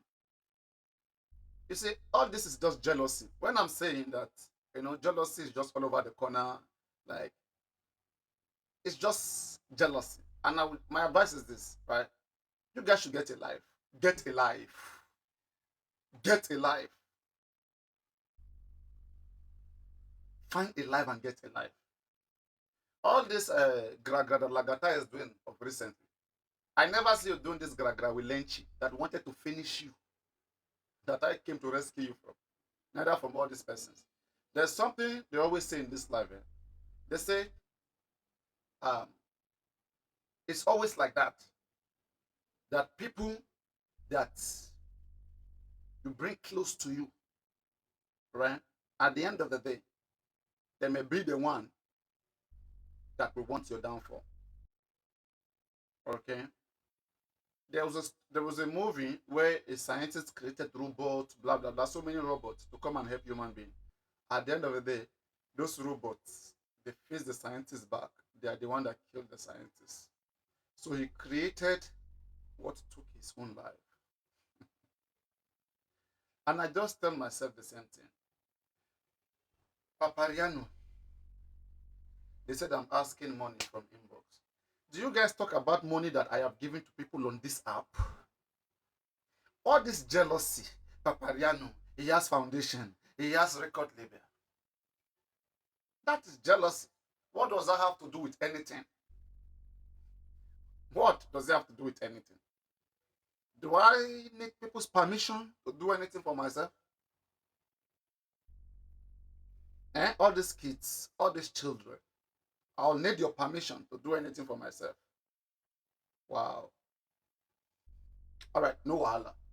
As I have said, if they born anybody well, from now to December, I need just one person. Just one person. I already have the evidence, everything. I just want one person to put on for head. And I will show you the difference. I will believe, say, as una gather, you did that gathering, where una talk am, you still get chest. You still get chest. They were kind of find me. Bro, you no go survive and make I no play. In fact, everybody go congratulate me. I swear. Everybody go, I go collect gift tired. Everybody go congratulate me in the mad. How you want to be? So we are all patiently waiting. As now the patiently they wait, me too, I'm patiently waiting. And the time is long. Is it because this is justice for Temitope? Is that why we have few people here? If it is justice for Mohbad now, seems you guys too much like this Mohbad.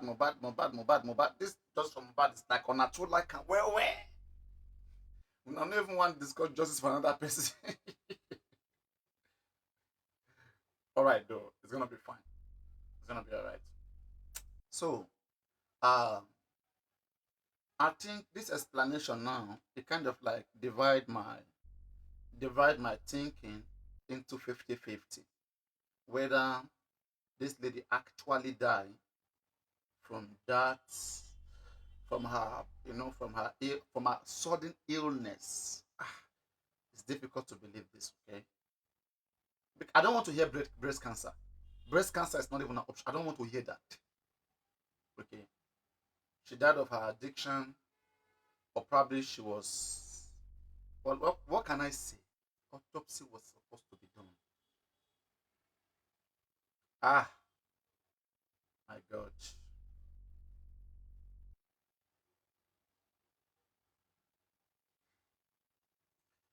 Yes, that's what I'm saying. Like, I'm just trying to wrap myself. Let's just hear more. I'm trying to wrap myself, around that thought. Though I've had the situation on one side, I am pitying the family and also these people that were there because you are in someone's presence when they die does not make you a criminal, right? It is your intention, it is your intent it is your intent and contribution to their death. This is what is illegal. This is what is unacceptable, right? So, and from what these persons are saying right now, honestly speaking, I feel with them. But what I cannot accept is for autopsy not to be done. And again, the body was quickly embalmed. Don't forget, they have embalmed this lady. Autopsy is not been done, and yet they've embalmed her, which is another crime again. Which is another crime. Embalmment before finding cause of death. Who did it? Oh, God. If I be the governor of this state, heaven knows. Maybe what I will be doing every day, I will take time and create a session where I will have to be educating the public about the law, especially the serious ones, that if you commit it, if you allow yourself to fall into that trap, one, I will start with issues of kidnapping. If you kidnap person, you are in serious danger. I'll be echoing that into their head. Two, if somebody die, whether Muslim or Christian, the cause of death must be so clear before embalmment or burial. We don't want any tribal or cultural influence. We don't want to hear it. You will all go to prison. Okay? Because now but if you follow culture or whatever, you have created reasons why family members can kill each other and don't ask for autopsy, because they will believe that they will feel the pain. How are you going to feel the pain? They want to find what killed somebody and you say you feel the pain. If they cut her body, if they cut her belly. I understand that, but you have to grow up. They are not harming the person. They are not harming the person. They are only trying to see that the person gets justice. They are doing justice to the person's death.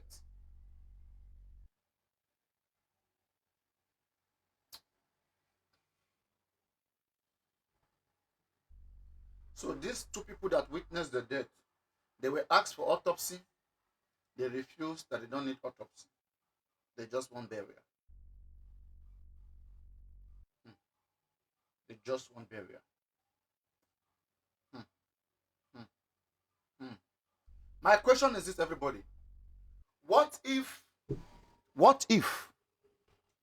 autopsy or toxicology is done to this body and you later find out that she was poisoned?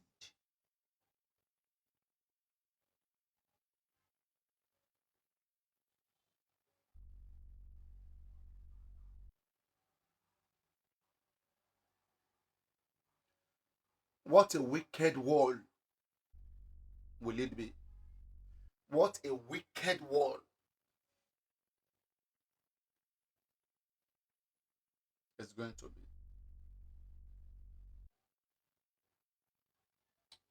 Let's see the plants and the different elements if still available.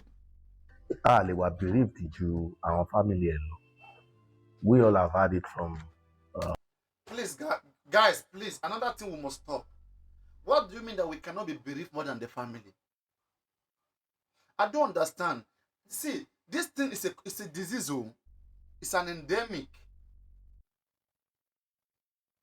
In the case of Mohbad, we are hearing from Muyiwa, we cannot be bereaved more than we can't be bereaved, we cannot be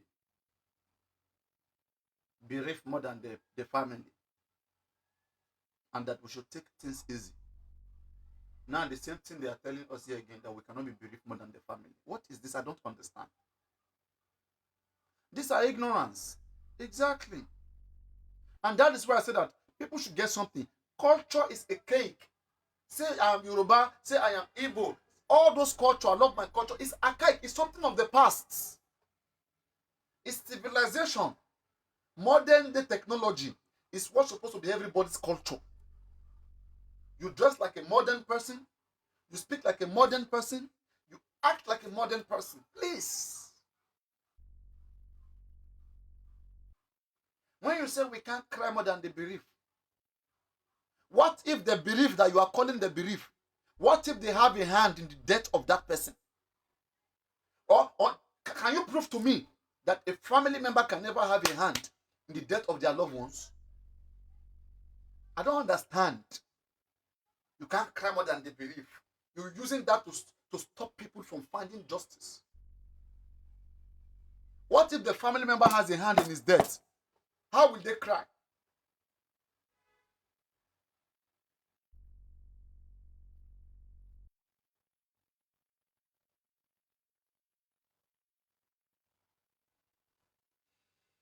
How will they cry if they have a hand in his death? Exactly. They can be a culprit. Our family, This is Tope's mom's elder sister. This is Tope's mom, immediate younger sister. So, and they have said the father side and from the mother side, they want to lay her to rest. Wow. The mother's elder sister is there, and the mothers of this deceased younger sister is also there. They were present in the moment of her death. They don't want autopsy, they want her buried. Guys, this is a true story that you all are listening to. An actress that suddenly came to her end in the midst of so many domestic violence from one place to another, to allegations of her husband wanting her obituary that same day, and she eventually died. This is the true story of justice for Temitope.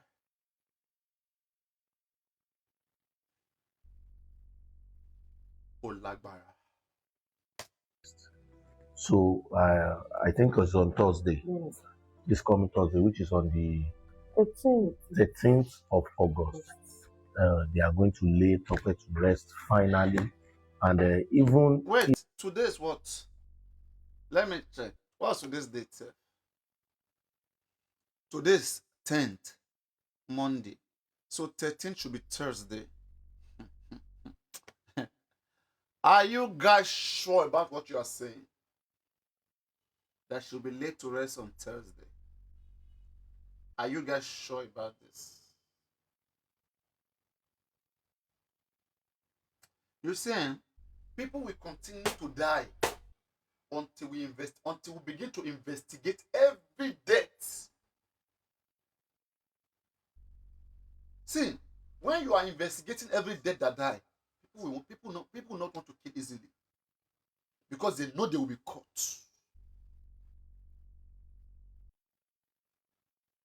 They know.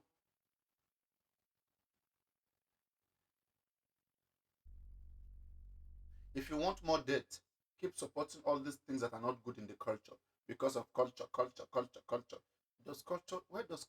What does it bring? Aside from dressing like a cultural person, aside from the dress like a cultural person,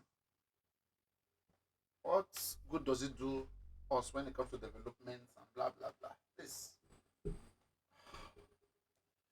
I think it's research and technology that can make everybody get better. Not all this culture. Come on. Culture will only take you back to millenniums, to years back, to thousands of years back. if any investigation wants to proceed, I don't think they want any exhuming of her corpse because they have already agreed that they will lay her gbogbo tí ó pamọ́ ojú ọlọ́run tó wọ́n fi dájọ́ sọ́wọ́ ọlọ́run. But if No. Please. Ọlọ́run ò dájọ́ kankan. Gbogbo àwọn tó kú Ọlọ́run ti dá wọn lẹ́jọ́. Ọlọ́run kọ́ ló máa dájọ́ lé. We have advanced technology. Let it be used. Let us know what killed this person and let us answer off. Please.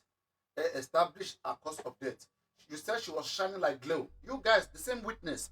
This woman is the elder sister of Temitope. She's the elder sister of Temitope's mother.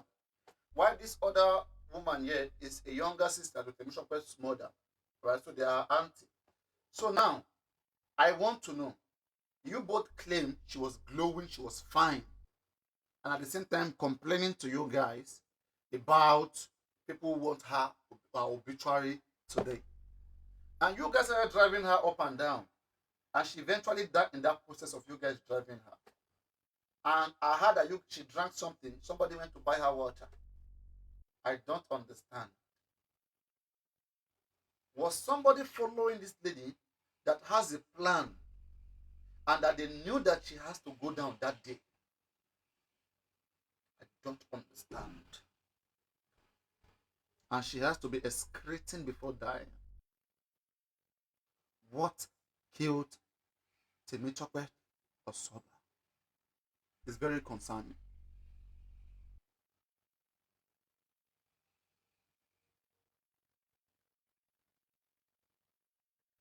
They claim it was one of them.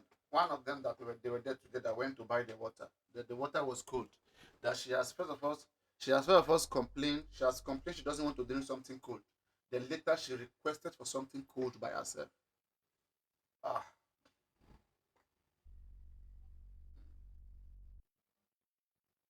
Did something strange come into her body that made her to be excreting? Suddenly she just started excreting. Suddenly. Until she just collapsed.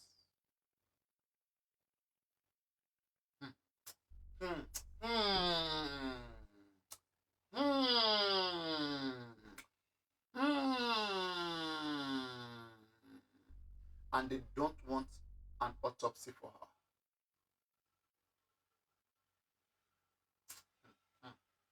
Autopsy, once they cut her body, they will test signs of strange things that are in that body. And if they see it, they will be asking you guys question.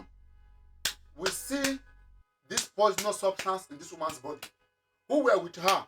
How did it happen? With thorough investigation, somebody will confess.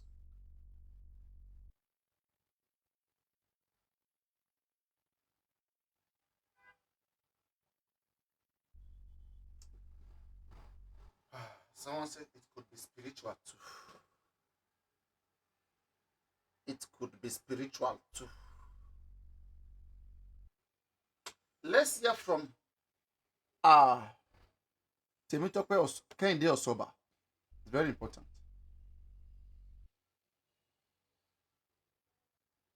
mo ti ọ̀tá òun ti fẹ́ ya wèrè wọ́n fẹ́ sọ ọ̀tá òun di rádaràda ó kọ gbogbo ẹ̀ I'm looking for ìyẹn wà lọ́dọ̀ mi bí is a voice note bó dà pé mi ìrántí forward ẹ̀ sí ọ̀dọ̀ ẹ̀ láti gbọ́ mo yìí nídìí nǹkan kan bẹ̀ yẹn so bó ṣe kọ gbogbo kinní yẹn gẹ́gẹ́ bí abiyamọ mo lọ́kọ mi ọkọ mi ikú kíkú ò ní pa ẹ́ bí kò ṣe yíyẹ nǹkan kò ní ṣe ẹ̀ Adúkẹ́ Tèmítọ́pẹ́ ó dá máa bọ̀ mi ò sí nlé we lost baba aládùúrà tó head gbogbo CNS 8 days program la ṣe níbẹ̀ even program tí mo wá ṣe last yẹn mo jí lọ sí Togo láàárọ̀ mo padà wá sílé ni and abúlé Ẹ̀gbá la ti ń ṣe program yẹn my phone always in my bag so mo máa play àwọn voice kan ìkan wà tó send sí mi tó ṣe kinní gan tó yẹ pé mo reply ẹ̀ mo ní ń bọ̀ ṣé reply yẹn ni. tí mi ò bá fẹ́. máa play lè fún yín ọ̀tọ̀ lélẹ̀ reply kan mo reply ẹ̀ mo ní mo gbé ọkọ mi ó yá máa bọ̀ wá lọ́dọ̀ mi ó wá dá ó ní màmí ó ní bátìrì mọ́tò mi ó ní kò dáa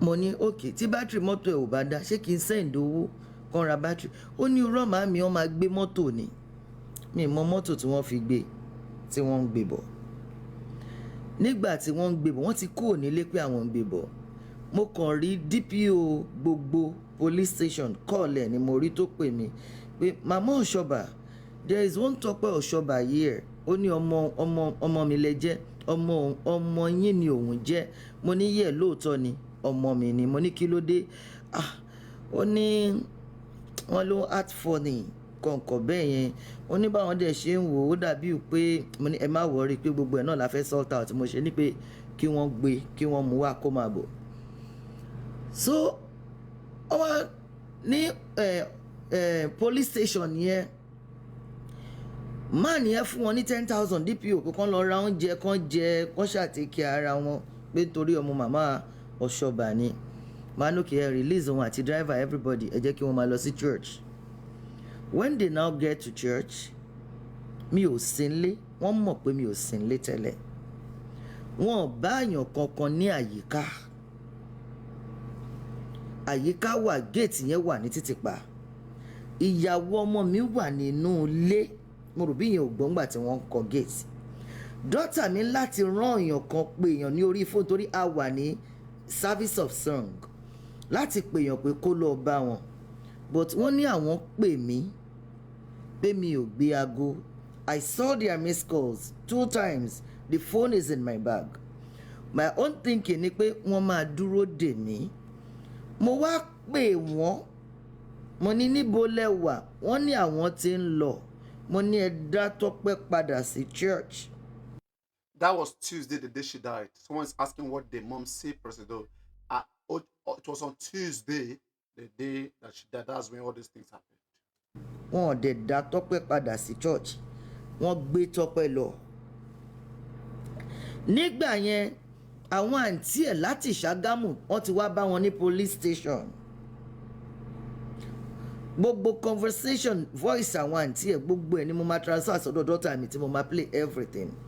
Wọ́n ti wá bá wọn police station gbogbo àti mo bọ́lọ́pàá sọ̀rọ̀. Wọ́n pẹ̀lú àwọn àǹtí ẹ̀ wọ́n jọ dé ilé ọ̀dọ̀ mi ní church mi. Ẹ bá mi àríra sójú àjọ ríra sójú. Kí ni mo kàn máa gbọ́ online ni pé ọ̀dọ̀ yóò ṣọba náà ti ṣe gbá náà ti ṣe àwo. Please ẹ wádìí ohun gbogbo dájú kẹ́ẹ̀dè tó ń ṣe òtítọ́ mú kẹ́ ẹ má bàa joyè obì tó máa kú sídìí ọ̀rọ̀ ọlọ́rọ̀. Òkè nígbà tí mo ní kó dá Tọ́pẹ́ padà wọ́n dá Tọ́pẹ́ padà wọ́n gbé Tọ́pẹ́ lọ ni àwọn àǹtí ẹ̀ láti mother side ẹ̀ ni wọ́n gbé lọ. Alẹ́ ẹjọ́ yẹn èèyàn kan kò pè mí mọ́. The last message I left for Tọ́pẹ́ ní alẹ́ yẹn nígbà tí mi ò gbọ́kọ̀ wọn. Tọ́pẹ́ ti wá fi mẹ́sẹ̀gì kan sílẹ̀ fún mi kó tó kú. Mẹ́sẹ̀gì náà ni mo fẹ́ kẹ́ ẹ gbọ́ yìí. Mọ́mí, ẹ jọ̀ọ́ ẹ jẹ́ kó wá gbókù mi nílé kó lè sin mí dáadáa. Ẹ jọ̀ọ́ ẹ kàn máa bọ̀ straight ẹ bá ti dé junction ẹ yà to the left. Ẹ jọ̀ọ́. Guys, are you sure it's not the ghost of this girl that was speaking? Hey! Ẹ̀rùn ayé ìbá mi. Ẹ̀rùn Ọlọ́run bá mi o. Hey! Ohun tó bá ti pinnu lọ́kàn rẹ̀ kò sẹ́dá tó lè dá dúró. Hey! Alágbára o.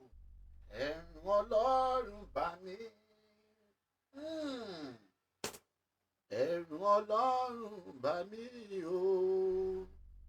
Ohun tó bá ti pinnu lọ́kàn rẹ̀ kò sẹ́dá tó lè dá dúró. How are you sure? In the death of Mohbad, Ìyá Mohbad said the spirit of Mohbad came to her. Ó kàn gba ìgbé òun kọjá bá nù. How are you sure that she was not the one? How are you sure something did not happen to her? Because look at that statement. That's a powerful statement. Only be coming to carry my dead body. She even described where the body is. And this lady died on the road. How did she know that she's died? She said, come to this junction and carry my dead body.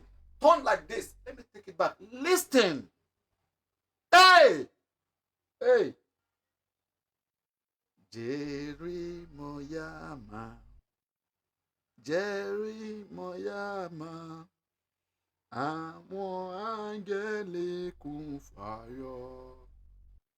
Lord.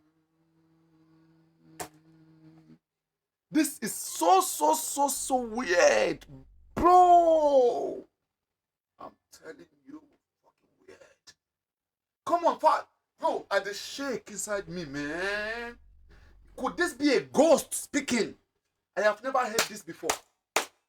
And the voice was so comfortable. This woman said the girl that died called her that, hello, mama, don't worry, you guys shouldn't bother doing anything again. Just when you're done, you guys should come and carry my dead body. It's around the junction, okay? Just come there like this, turn this corner. You guys will see my dead body there. And this is somebody that they said that on the underside, if you listen to the auntie, they said she was, she was not fine. She was complaining, blah, blah, blah. And then they were saying that she was with phone again. I don't understand. I swear, this death is not clear. As in as much as I'm trying to digest the story of her aunties. With this one again. But what I want to confirm, Kehinde Osoba, are you sure she sent this to you? Are you sure? Let's take it back. alẹ́ ẹjọ́ yẹn èèyàn kan kò pè mí mọ́. The last message I left for Tọ́pẹ́ ní alẹ́ yẹn nígbà tí mi ò gbọ́kọ̀ wọn. Tọ́pẹ́ ti wá fi mẹ́sẹ̀gì kan sílẹ̀ fún mi kó tó kú. Mẹ́sẹ̀gì náà ni mo fẹ́ kẹ́ ẹ gbọ́ yìí. Mọ́mí, ẹ jọ̀ọ́ ẹ jẹ́ kó wá gbókùn mi nílé kó lè sin mí dáadáa, ẹ jọ̀ọ́, ẹ jọ̀ọ́, ẹ jọ̀ọ́. Ẹ kàn máa bọ̀ straight, ẹ bá ti dé junction yẹn to the left, ẹ jọ̀ọ́. How did she know she will die in the junction? Ọ̀rọ̀ yìí tóbi o, wo Èkó máa mi títì títì títì títì. Lagos go shake. That's her voice. But could it be her spirit? I don't know. How did she know? Because she was so sure of where she will die. That come home, but while on the road to home, just branch one junction, the junction that you will get to before going to our home. That is where my body is. I want to be buried peacefully. I want to be buried well. She wants a good burial. Want a good burial. Want a good burial.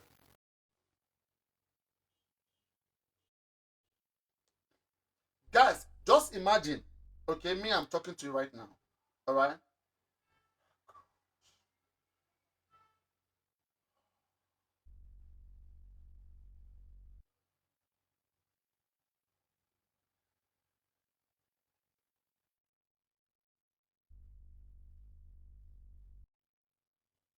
Hello, can you guys hear me?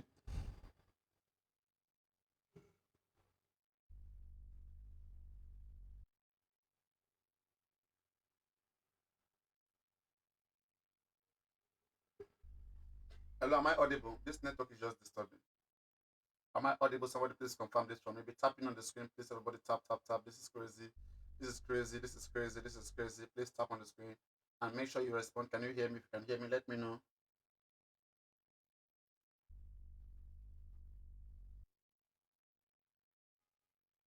I need orange juice. 1 minute, I need juice.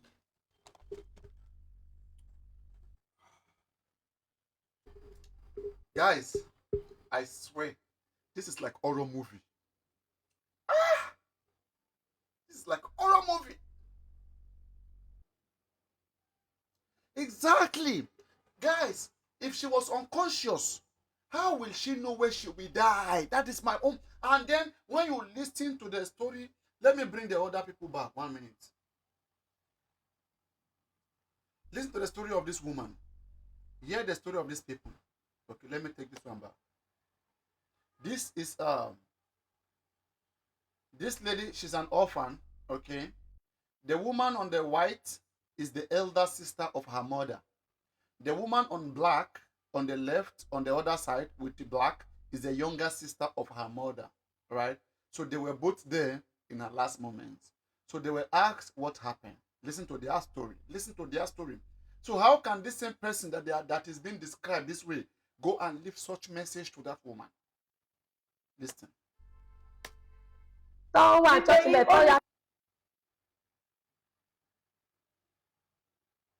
I'm 47 and I just became a senior director, even though I couldn't finish a sentence. Áfíríkà dẹ̀ ń lọ. Tóun bá wọ́n ní possibly Sunday òun máa bá wọn wá òun á wá sí kórè wọn. Ìgbà tá a dé WAPCO ẹ mọ̀ pé a ti súnmọ́ Ṣàgámù. Ó bá ní òun ò tẹ̀ mú bára òun ṣe pé ẹ̀yìn tóun wá pé orú mú òun. She was in the bus. They were going to, to see the doctor, blah blah blah. I should play from the beginning. Okay. Let's go. You want to hear from the beginning? Let's go. Let's hear. Ìpè kọ́kọ́ wá ṣẹlẹ̀ o.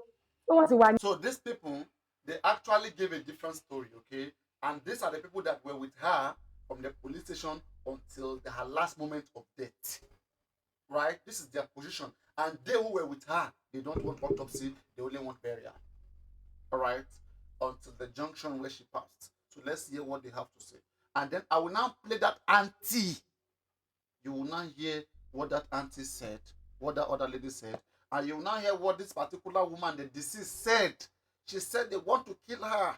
And she keep mentioning IT. Let's listen. Station. Abani station. Kí ló ṣẹlẹ̀? Ó ní òun ò tiẹ̀ mọ̀ pé wọ́n ṣáà ni wọ́n ti wá station. Àbá sọ fún Márúwá pé ọ̀gbẹ́ni má gbé wa mọ́lẹ̀ ní garage. We go pay you. They carry us go police station for Igbogbo. Bá ṣe dé police station nìyẹn o. On the run as we speak. But yes, somebody said, are we going to need mandamus? Yes, if needed. Jen Cole 445, God bless you. God bless your generation. Mandamus, I think, where's Yomi? Yomi Loni Finance. Yomi Loni Finance. Oshe Presidency. Oshe Mandamus. Yomi Loni Finance. So let's see, maybe if this investigation doesn't suit, the right justice, then mandamus will come next. Yes, that's a good one. Thank you for that remembrance. Oh, why, yeah. So now, she was telling these women when they came to meet her at the police station that when she closed her eyes, she's seen monsters after her, and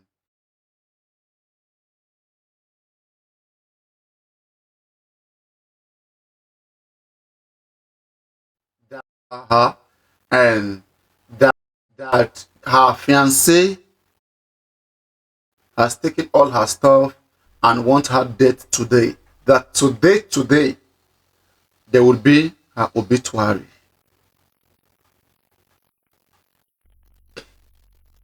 That same day today that her death will be announced.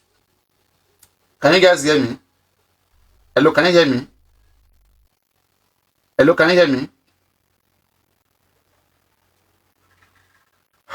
Can you guys hear me?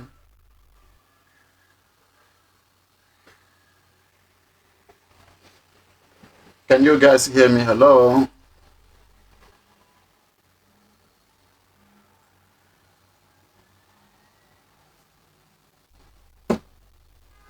Okay, you can hear me. Good.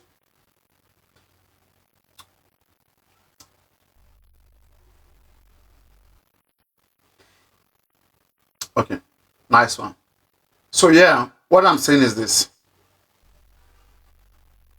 There seems to be... Hello?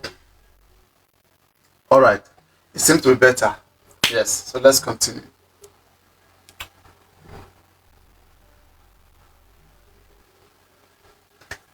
Let's continue.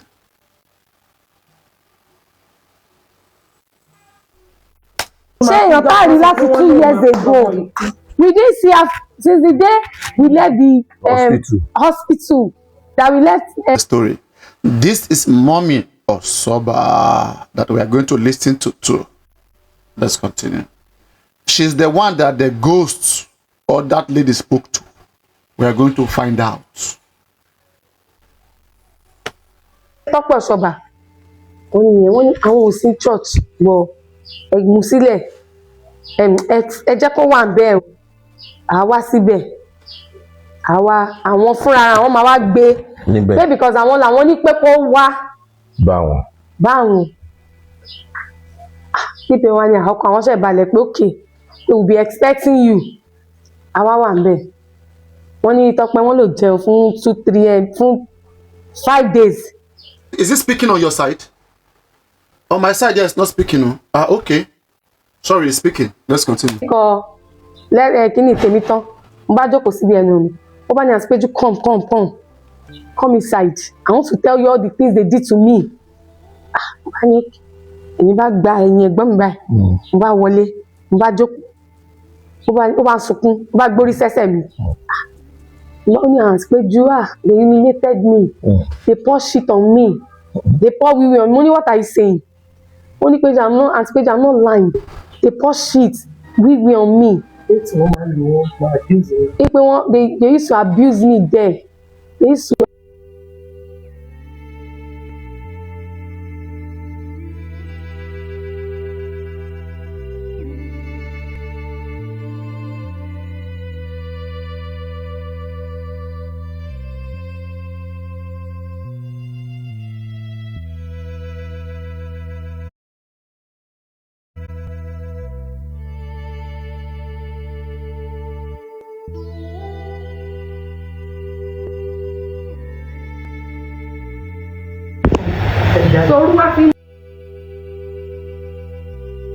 Bá wà ńbẹ̀ gbàtí DPO dé wọ́n ti wọṣọ uniform kọ́kọ́ wá ní pé you look very handsome pé uniform yìí fit ní DPO wá ní máa fẹ́ wọ́n bá ṣeré pé máa fẹ́ tẹ́lẹ̀ rẹ̀ pé tá a bá ti parí gbogbo tààrẹ̀ ẹ bá wálẹ̀ ẹ mọ̀ pàwọn àwọn òpá ṣe lọ ṣe prayer fún ní ọ̀dọ̀ mọ́mí Kẹ́hìndé Ọ̀ṣọ́bà pé kò tẹ̀lé pé ìtùnú yìí kó lè calm ó ṣàn complain ìtùnú ti fẹ́ ìyàwó mi ó sì fòun lẹ̀ ìgbà tí kò sí nǹkan kan mọ́. ṣẹ́dẹ̀ ní pé kì í ṣe depression. ẹ mọ̀ pé mi ò ṣe psychiatrist. It could be because of the way they treated her, they were treating her. Or ìrònú pé bọ̀bọ́ yẹn tẹ bá rí gbogbo. couple with the fact pé oyún bíi mẹ́ta. lẹ́ni tán ní kò gbọ́dọ̀ lóyún láàrin 5 years. ǹjẹ́ ọjọ́ tó ti kúrò ní ẹ bá kí ẹ. wọ́n ní kò padà lọ one day. fún treatment ẹ̀ yẹn. Yes, because èmi máa ń lọ sever care. After tí Tọ́pẹ́ lọ bíi 3 weeks after mo l'appointment mo lọ doctor yẹn awáyàn ẹ jẹ́ ká tẹ̀ dọ́dọ̀ oncologist. Ó ní your sister has not been coming for a follow up. wọ́n dẹ̀ ti dáwó fún tó yẹ kó fi tọ́jú ara rẹ̀. kò padà lọ sever care for one day. Ẹnu nǹkan tó ṣẹlẹ̀ kábàlì gbé pípé lẹ́yìn tẹ́ kúrò ní police station. Because ẹjọ jẹ́ kí n kárẹ̀ láti bẹ̀yẹn sọ̀rọ̀ nígbà tí a wá dúró for like 4 hours. rí mọ́mì yẹn kan dé. mọ́mì yẹn time tí ń lọ ó ti ń bọ̀ sí kí ni a wá pe IPO yẹn pé àmàrí mọ́mì wọn bá ní ìpè kọ́ lọ bá wa sọ fún DPO about that time ní DPO wá pè wọ́n wá ní pé wọ́n ti get mọ́mì yẹn pé wọ́n ní ká máa lọ sí church ní pé àwọn ò tí parí program yẹn pé ká máa lọ pé wọn bá wa bẹ̀. tí ń bọ́ sí ọ̀lẹ́ ọ̀gbọ̀n bá ṣe tún fèsì lẹ́yìn aṣáàbẹ̀rẹ̀ ìrìnàjò church ṣàkàdébẹ̀ àárín ọ̀kọ̀ọ̀kan church wà ní títì main gate wà ní under law and key ni akọlẹ̀kùn pé bí small gate wà kápá àṣàríyàn adẹ̀ ń pe mọ́mì yẹn bóyá bí táwọn náà wà wọn ò gbé pépépé abájókòó sí. àwọn èèyàn bíi 2 mẹ́ta náà wá béèrè wọn. àwa jókòó síbẹ̀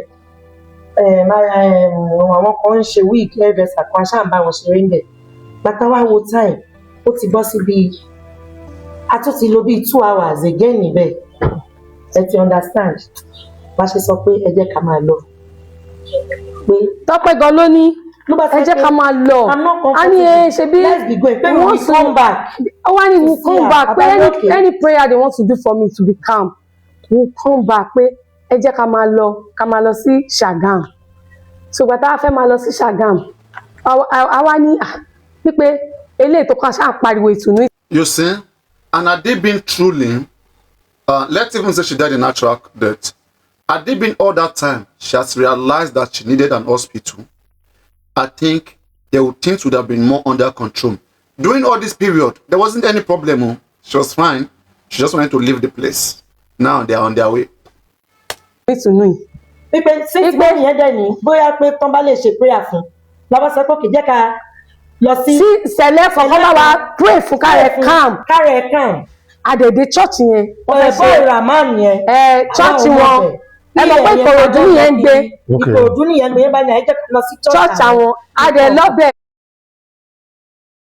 adẹ̀ lọ fortunate wọ́n gúnlẹ̀ wọ́n pray.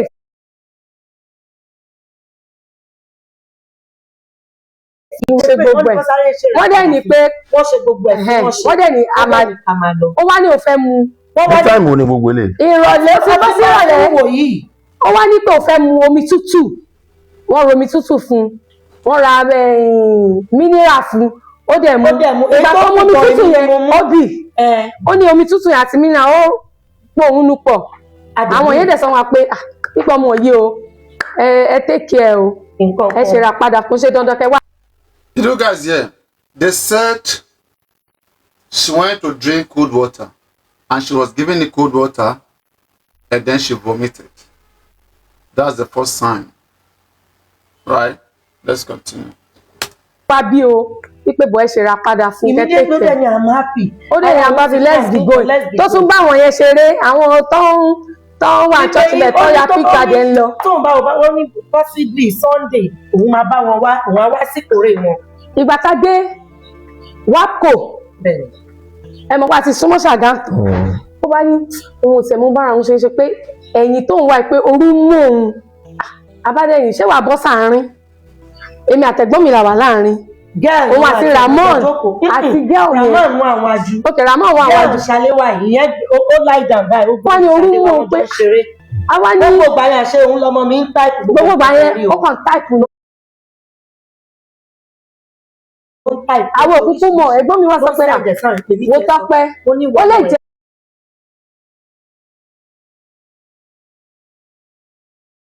bọ̀bọ́ yẹn ọkọ ẹ̀ ló tún yìí send message àṣẹ òun tó send message gbogbo èèyàn kiri. àwọn òkúkú mọ̀ kankan. ṣé máa débi Coca-Cola yẹn báyìí ibi Coca-Cola yẹn ló ti send ògbó tuntun àwa ò mọ̀. àwọn ò mọ̀. ó bá lóun fẹ́ mu. ìrọ̀lẹ́ tí ń rọ̀ gbà yẹn o. no ó ti bọ́ síbi tó 8 no bí after 7 ló bá ní abára petrol sí mọ́tò yẹn. ó bá lóun fẹ́ mu omi tútù.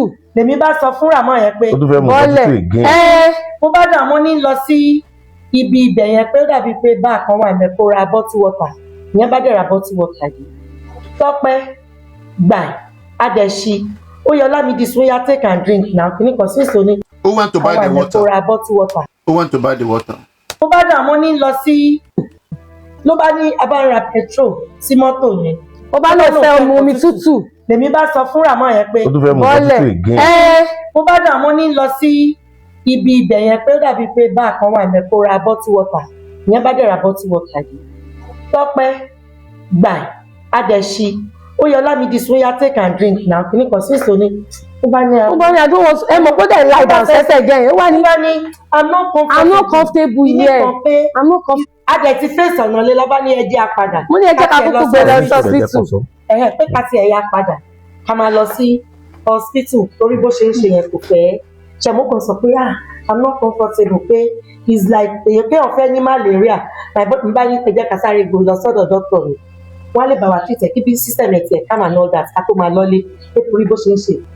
driver ó yá ẹjẹ́ a máa lọ ó bá jẹ́ yí padà so bó ṣe yí padà báyìí ó kàn kù díẹ̀ ká dé ibi sinimá road mi mọ̀ bóyá ẹ mọ̀ Ṣàgámù dáadáa sinimá road very close to Akárìgbò Palace ó kù díẹ̀ ká débẹ̀. ó kàn mú èmi àtàbúrò mi látẹ̀yìn ni. ó kàn mú orí wa pọ̀ báyìí ó kàn jọyìn ó kàn gbórí sáàárín wa ni. ó sì gbórí lé wa léjìká.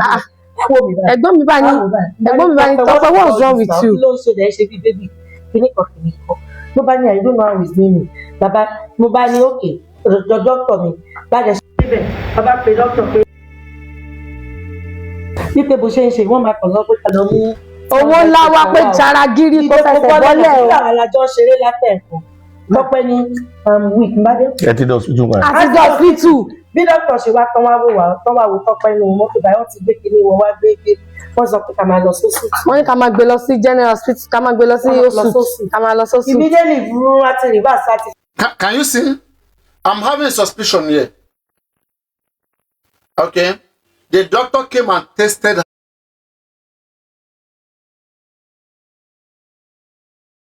and they claimed this was somebody that was still doing very well. I think, see guys, right?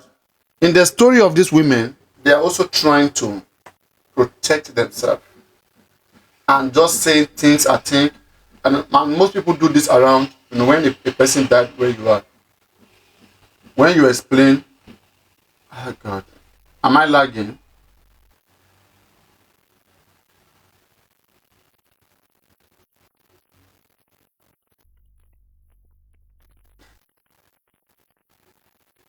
On the screen, everybody.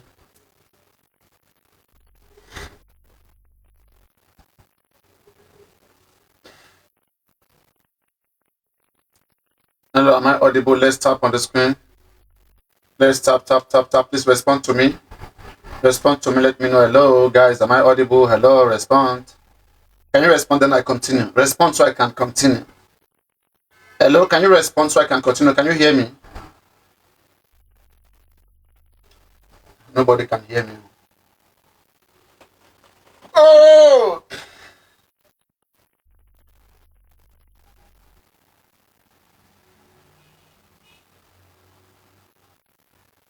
So no one can hear me.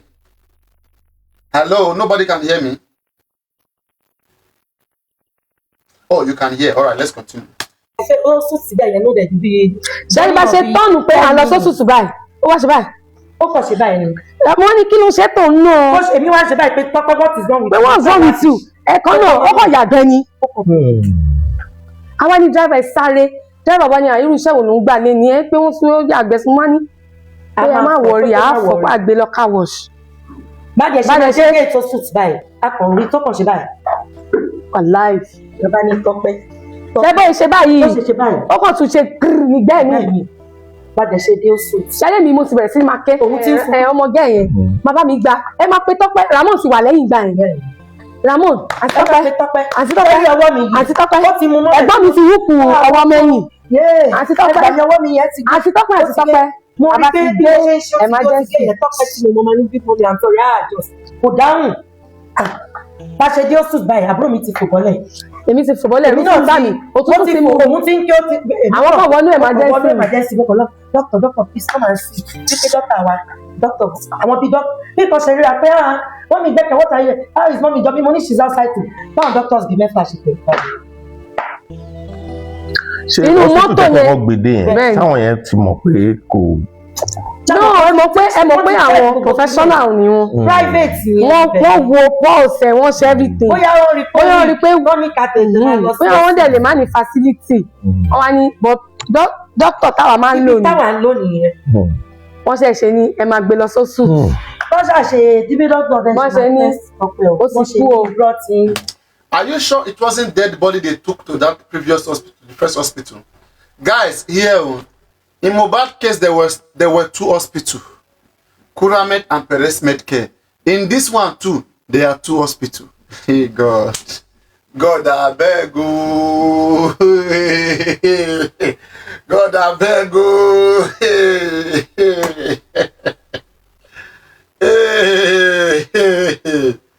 Me, I never seen this kind of thing before. Me, really, I've been there about a lot of new.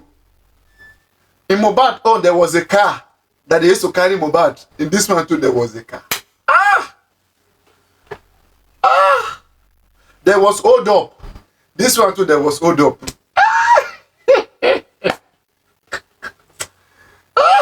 Which kind of wahala be this? God. God. Anyway, let's continue. Yes, J for male, J for justice for man, now justice for woman. Kilo day. Now men supporting men. Now we should have men supporting men instead of women supporting women.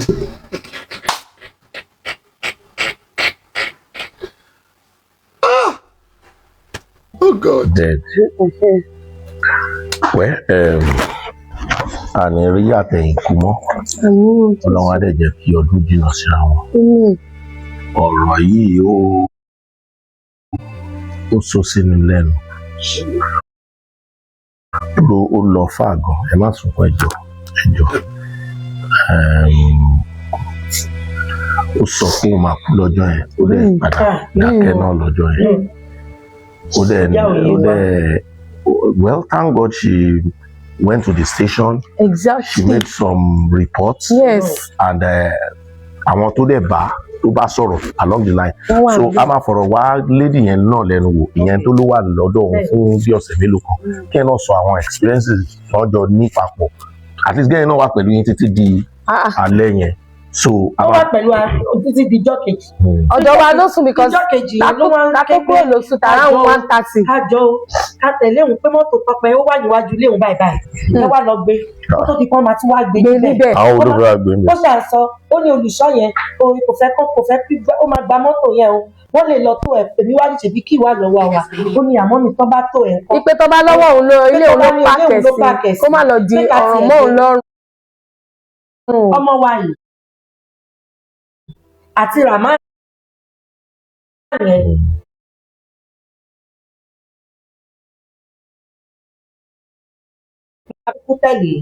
ìdájí ìjọ kejì because bọ́ọ̀sì ọ̀lẹ́ lọ́mọ we go back home around 1:30. bọ́ọ̀sì tán jọ dé station yẹn náà ni. bẹ́ẹ̀ ni akúkú ní kó dúró kó gbé wa wọ́n ní mọ́tò Tọ́pẹ́ náà fẹ́ gbé Tọ́pẹ́ ló fẹ́ drive. ọdún ọ̀fẹ́ ló bọ́ sí the steering tó start mọ́tò bá start wọ́n ní kán gbé bá ní kán lọ pé mọ́tò tó bá start á kú bó ṣe ní mọ́tò bọ̀bọ̀ ẹ̀ kó máa bọ̀ kó máa bọ̀. wọ́n ní ibẹ̀ yẹn wọ́n ní lè dúró mọ́ ìgbà pé kórópè yẹn gbé òun. Ọlọ́run á tàn mọ́lẹ̀ sí gbogbo tó ṣókùnkùn lójú wa kedere ní lọ́dọ̀ Ọlọ́run á tàn mọ́lẹ̀ sí àwa ò fẹ́ kó rí báyìí ṣùgbọ́n Ọlọ́run jù wá lọ it's so sad losing her at this time is so sad because Tọ́pẹ́ ò kì í ṣọmọ tó ń fa wàhálà kì í ṣọmọ tó ń báyọ̀ kankan jà she has just been too quiet she's always on her own her lane she's always on her lane and today I think today is like the 5th day tí ìṣẹ̀lẹ̀ yẹn ṣẹlẹ̀ báyìí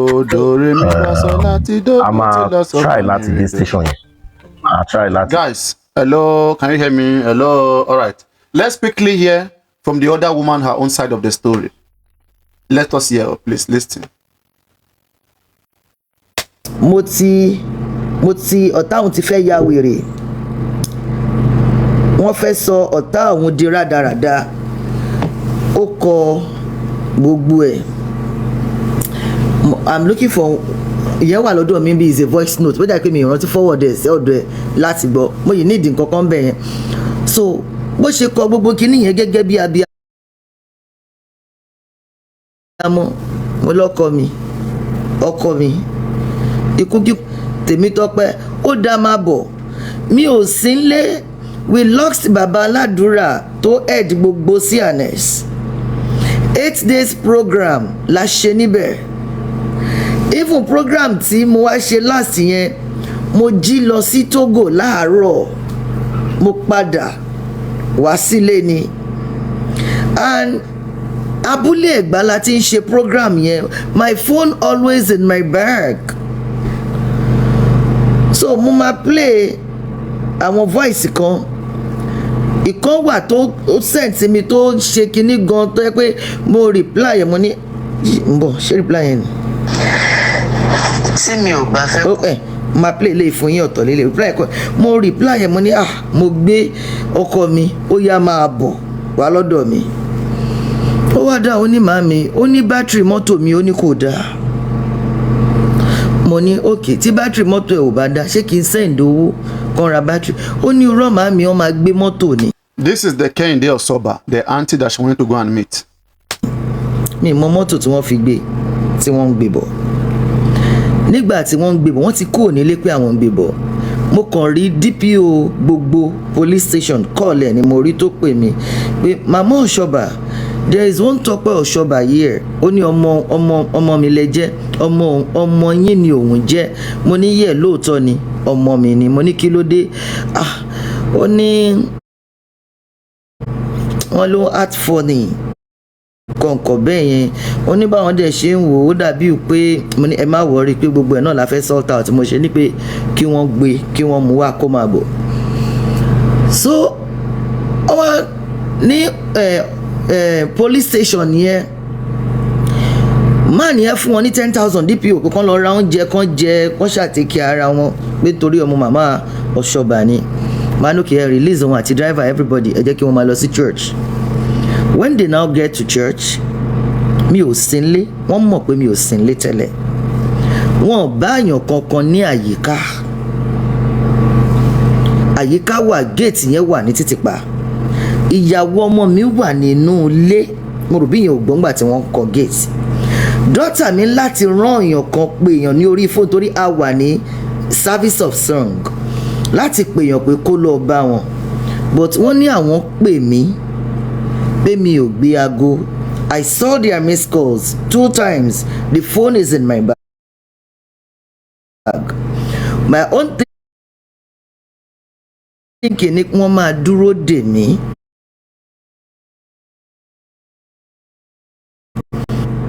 Mo ní níbo lẹ́wà, wọ́n ní àwọn tí ń lọ. Mo ní ẹ dá Tọ́pẹ́ padà sí church. Wọ́n ò dẹ̀ dá Tọ́pẹ́ padà sí church. Wọ́n gbé Tọ́pẹ́ lọ. Nígbà yẹn àwọn àǹtí ẹ̀ láti Ṣàgámù wọ́n ti wá bá wọn ní police station. Gbogbo conversation voice àwọn àǹtí ẹ̀ gbogbo ẹ̀ ni mo máa transfer sọ́dọ̀ daughter mi tí mo máa play everything. Wọ́n ti wá bá wọn police station gbogbo àti mo bọ́lọ́pàá sọ̀rọ̀. Wọ́n pẹ̀lú àwọn àǹtí ẹ̀ wọ́n jọ dé ilé ọ̀dọ̀ mi ní church mi. Ẹ bá mi àríra sójú àjọ ríra sójú.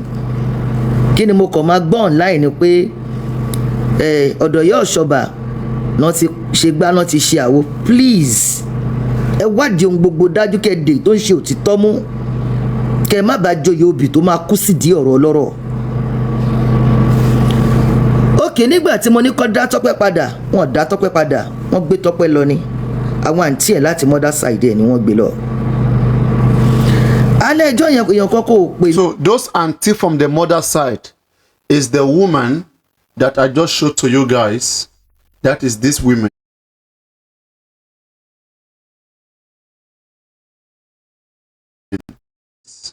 That is this woman. That is this woman. Okay. The one on the white is the elder sister to Tokwe's mother. So these 2 people were the one that took her away. Let's continue.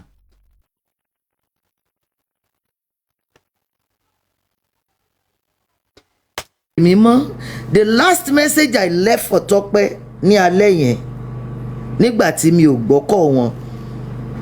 Tọ́pẹ́ ti wá fi message kan sílẹ̀ fún mi kó tó kú. Message náà ni mo fẹ́ kẹ́ ẹ gbọ́ yìí. Mọ́mí, ẹ jọ̀ọ́ ẹ jẹ́ kó wá gbókùn mi nílé kó lè sin mí dáadáa. Ẹ jọ̀ọ́ ẹ kàn máa bọ̀ straight ẹ bá ti dé junction ẹ̀yà to the left. Ẹ jọ̀ọ́. If you look at this time, this car wasn't even moving. Does it look like the car was moving? Because inside that car was able to hear this thing that she said.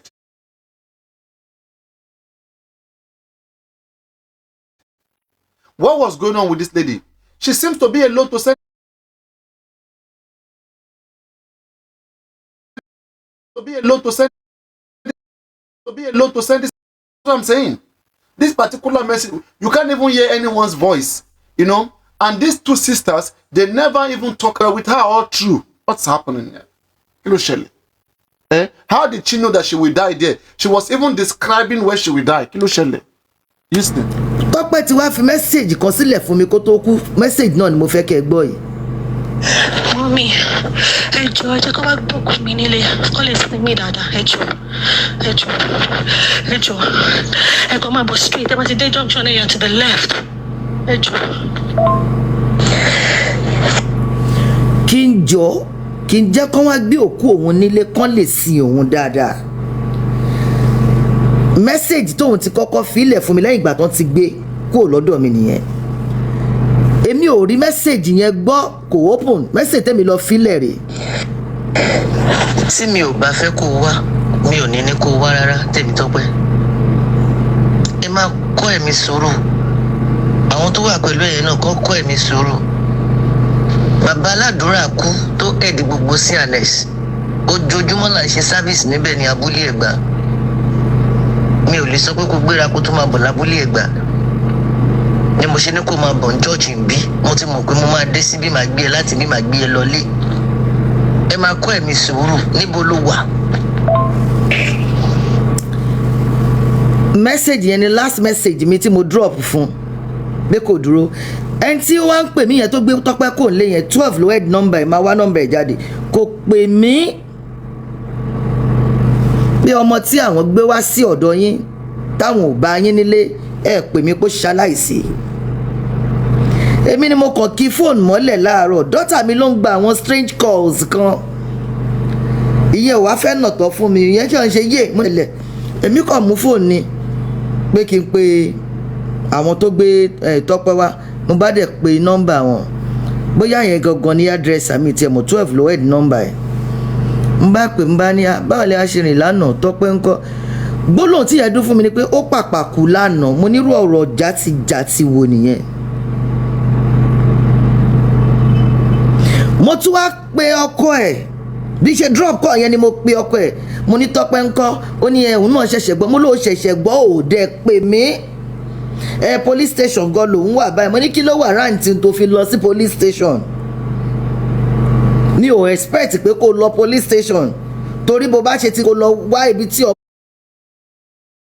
yẹn tó bá wà tí wọ́n bá gbé lọ ó dẹ̀ send the number àǹtí ẹ̀ sí mi ó lọ́dọ̀ àǹtí ẹ̀ ni wọ́n gbé lọ ó send the number àǹtí ẹ̀ sí mi àǹtí Péjú àbáǹtí pẹ̀lú mi I don't know mo dẹ̀ ṣe send number yẹn mo dẹ̀ pe àǹtí yẹn lẹ́sẹ̀kẹsẹ̀ àǹtí yẹn dẹ̀ ni àwọn jọ wà lọ́dọ̀ yín lánàá ni mọ́mì wọ́n pé nígbà tí jẹ́ pé wọ́n ń gbé lọ káàkiri wọ́n ń gbé lọ síbi tí ò mọ̀ ló wá sá jáde nínú mọ́tò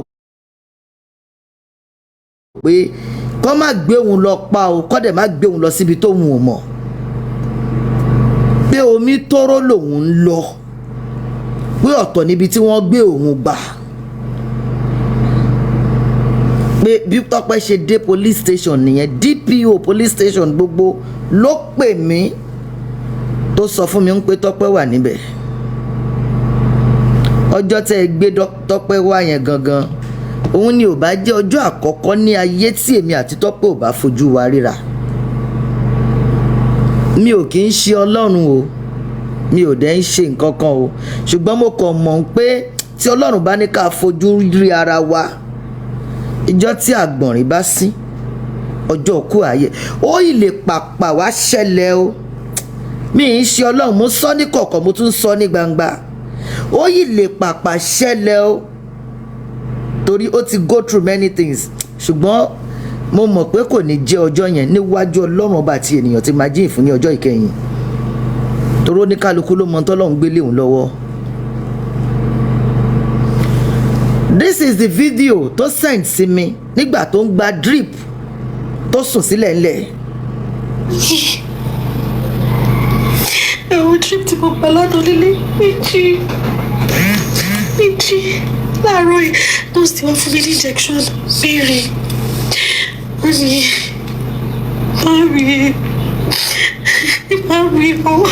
màámi gbogbo kíní yẹn tó bá ń sẹ̀ǹdẹ̀ sí mi mi ò lè wo níran kí n ní kó má wá sọ́dọ̀ mi abiyamọ ni mí kì í ṣabíára ẹni tó ní feelings ni mí. Okay, this is another video don't send before that video mo fẹ́ kó ní kálukú kẹ́ listen sí because I'm not in position to come out and do all these things but mo rí àwọn videos kan and mi ìfẹ́ nǹkan well God knows the best. Mommy, people that stay.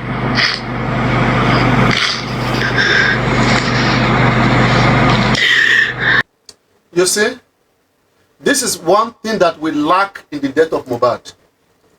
Can you see how everybody came out to tell their own side of the story to calm down the social media?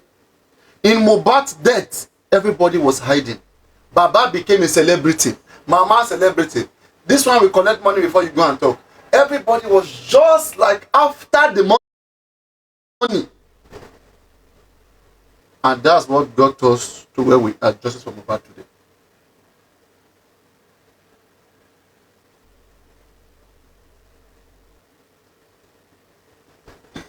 Mommy, kí ni mo ṣe? Àbíṣú ní bó ṣe tún gbélé ọkọ tí mi ò ṣe ni. Mommy, àwọn àbúrò ọkọ mi. Kí ni mo ṣe fún wọn? Kí ni mo ṣe fún wọn, màmí? Kí ni mo ṣe? Ó lé mi ní mo fẹ́ jẹ́ láàrin ọkọ mi àtàwọn àbúrò ẹ̀. Kò fẹ́ sí ju 4 years plus àbí 2 years tí mo ti dé mi báyìí.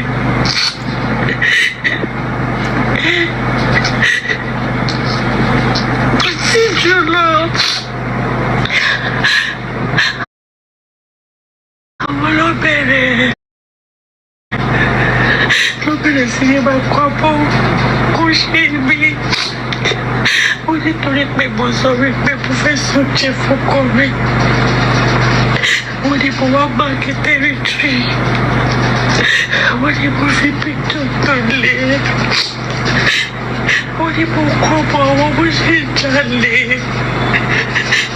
Wọ́n ní mo pé wọ èèyàn wá kó wá bá wọn jà, kó wá bá wọn.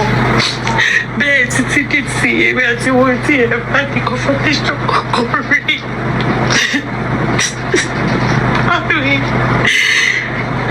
Oh yes, this is Tope speaking. This is Tope the actress crying. A tún lọ sí pátí láàárọ̀. Godfather ọkọ mi pè mí. Mo ní kí ló dé tí mo ṣe blọ́ọ̀kì àbúrò ọkọ mi. Bẹ́ẹ̀ sọ kókó. Yes, I blocked her because nígbà tó bẹ̀rẹ̀ gbogbo wa láwọn ẹ̀kọ́ pé ní pé mo ta sùtánà. Ẹ̀kọ́ pé ní pé mo ta omi. Ẹ̀kọ́ pé ní pé mo ta drink. Bẹ́ẹ̀ mo wọ pé kí n máa ṣàwọn ọkọ yìí láti fi sọpọ́tì ọkọ mi sọpọ́tì ara mi because mi ìṣàlẹ̀ jáde mọ́. Bí arábìnrin owó lọ́wọ́ àwọn èèyàn mọ́ bí ti tẹ́lẹ̀ because I'm already married.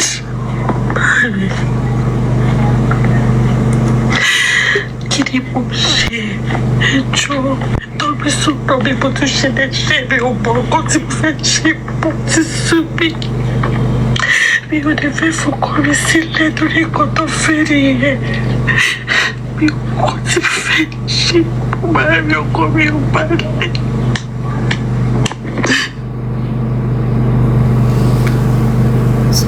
Gẹ́gẹ́ bí abiyamọ torí mo ti sun ẹkún gbóná sí ẹ̀yìn kò sẹ́ni tó máa rírú ẹ̀ tí ò ní sọ pé máa bọ̀.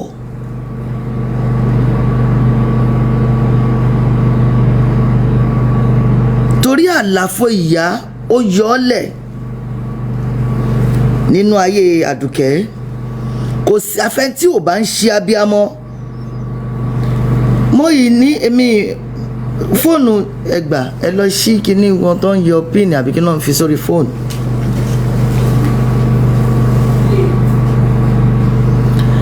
Mo yìí ní àìmọye àwọn voice note gẹ́gẹ́ bí ìyá sí ọmọ. Màámi báyìí màá bá sọ̀rọ̀ ọkọ mi Àdùkẹ́ kankan ò ní ṣe ẹ́ ṣáà ní sùúrù. But when I heard you see ọ̀rọ̀ Àdùkẹ́ ọgbẹ́ inú ni because mi ò ń ṣe Ọlọ́run o. She came to me late.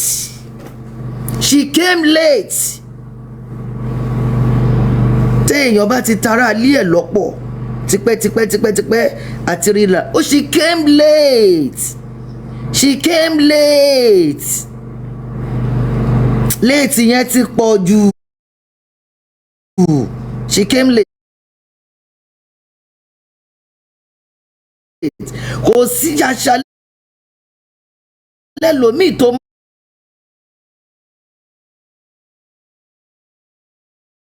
máa ní wá.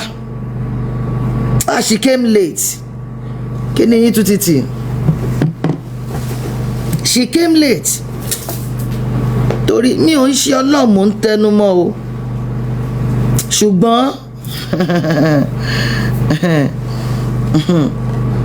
ẹlẹ́rù ayà forí gbẹ́rù ẹ̀ ni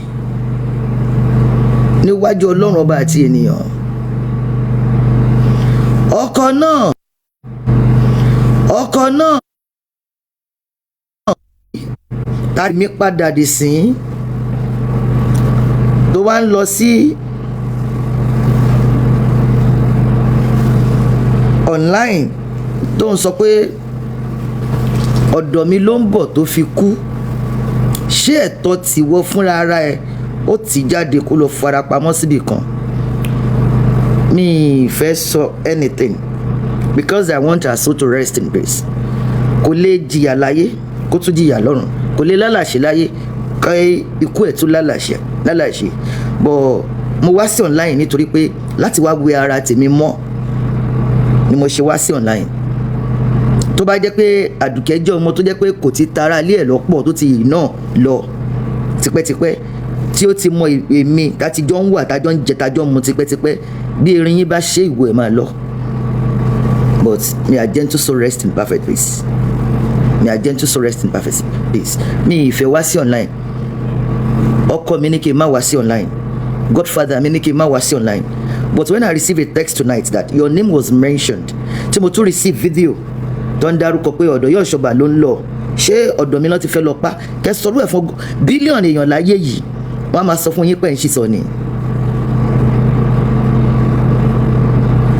So àdúrà wa máa gbà, ayọ̀ wa kò ní bàjẹ́ lágbára ti Ọlọ́run. Àwọn ọmọ wa wọn ò dẹ̀ ní ṣí iléyà. Thank you. Kò pè mí, mo pè padà kò tún gbé call. Ti béèrè ọ̀rọ̀ lọ́wọ́ bí ọ̀yẹ́ náà, if possible boy Ramon yẹn náà. Evidence here. Àti 220 náà. Tó jẹ́ pé. So that we will hear from all angles. We are not saying anybody.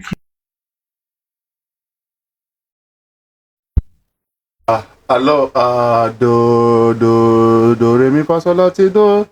You say, all of them keep saying they have evidence. They have a lot of evidence. They have evidence.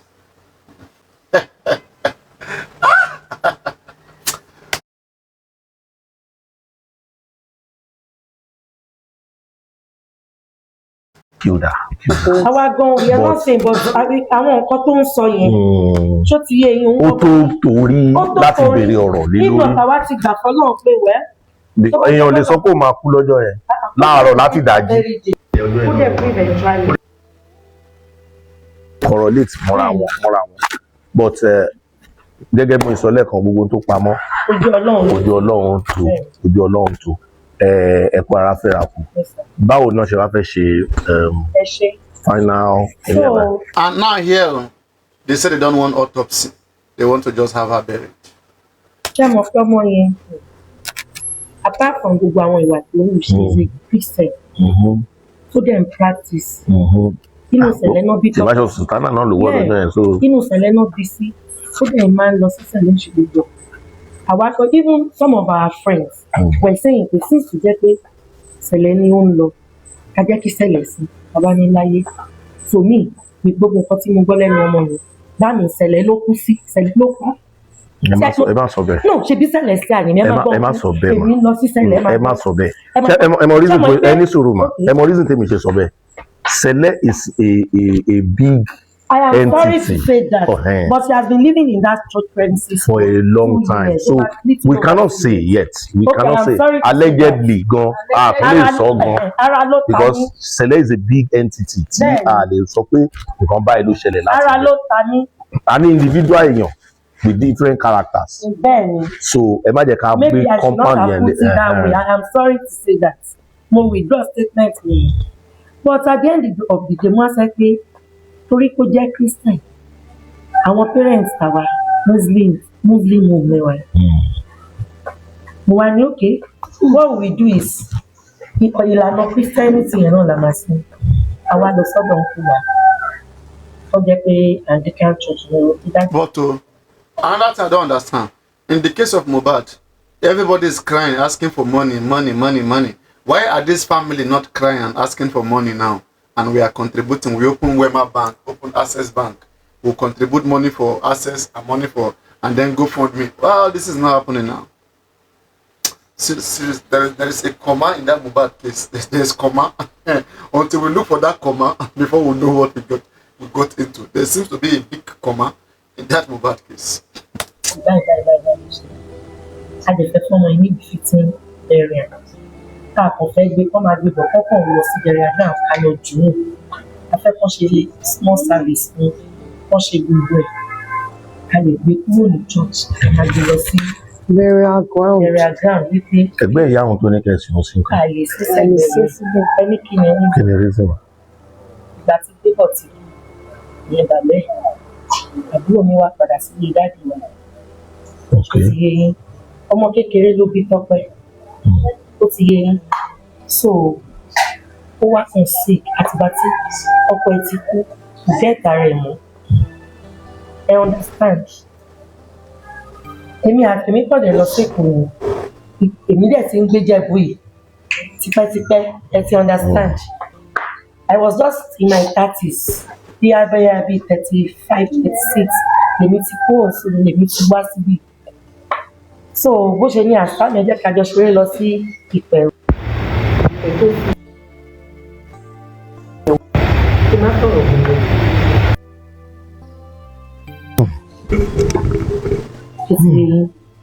Typhoid tó dẹ̀ ń gbà treatment tó ti lọ sí ọdún tó ti gbà treatment tó fi náà lọ ká lè tó náà tọ́jú ẹ̀yà lọ́nà àtẹ̀tọ̀ ṣiṣẹ́ wá níbi kápá nígbà tí Tọ́pẹ́ wá ní kọ́ lọ sí wọn sẹ́gbẹ̀ẹ́ màmá wọn la ní Ọlọ́run ọba mi jẹ́ àwọn parents àwọn èèyàn béèrè pé òbí wọn lálẹ́. Kánò ti kú sí yẹn. Kánò wọn ti kú. Because there will be crowd and our mom has not gotten herself since. So làwa sọ pé láti lọ arrange.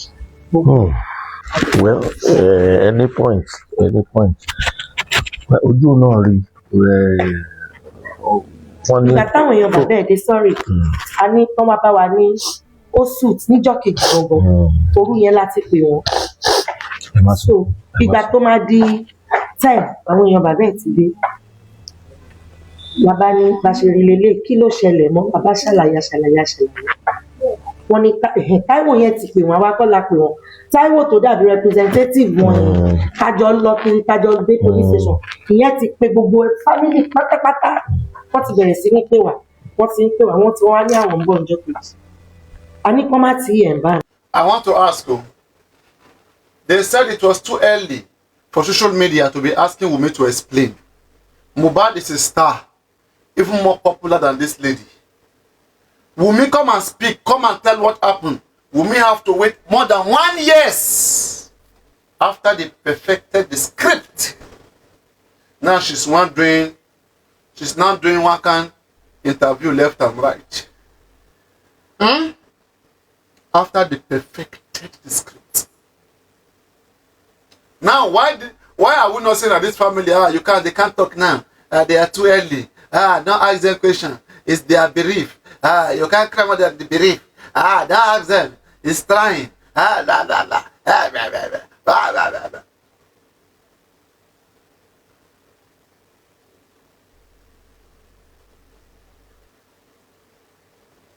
And that's why I say Wunmi is not innocent.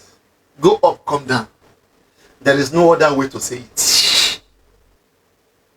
Una go arrest, una go tire. We need justice in the case of Mohbad. One power money.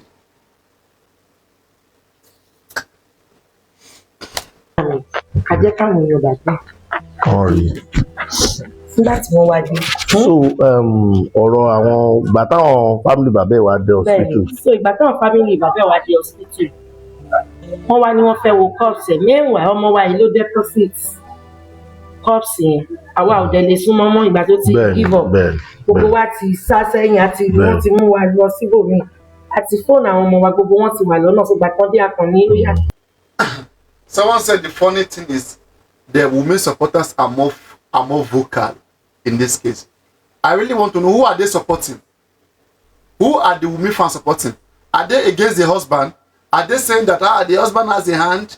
Or they are saying that no, the husband is innocent? The husband is the husband he cannot talk now. It is too early for the husband to talk. Oh, they are supporting the husband? Are you serious? Are you serious? People are supporting the husband. Okay, they are against the husband.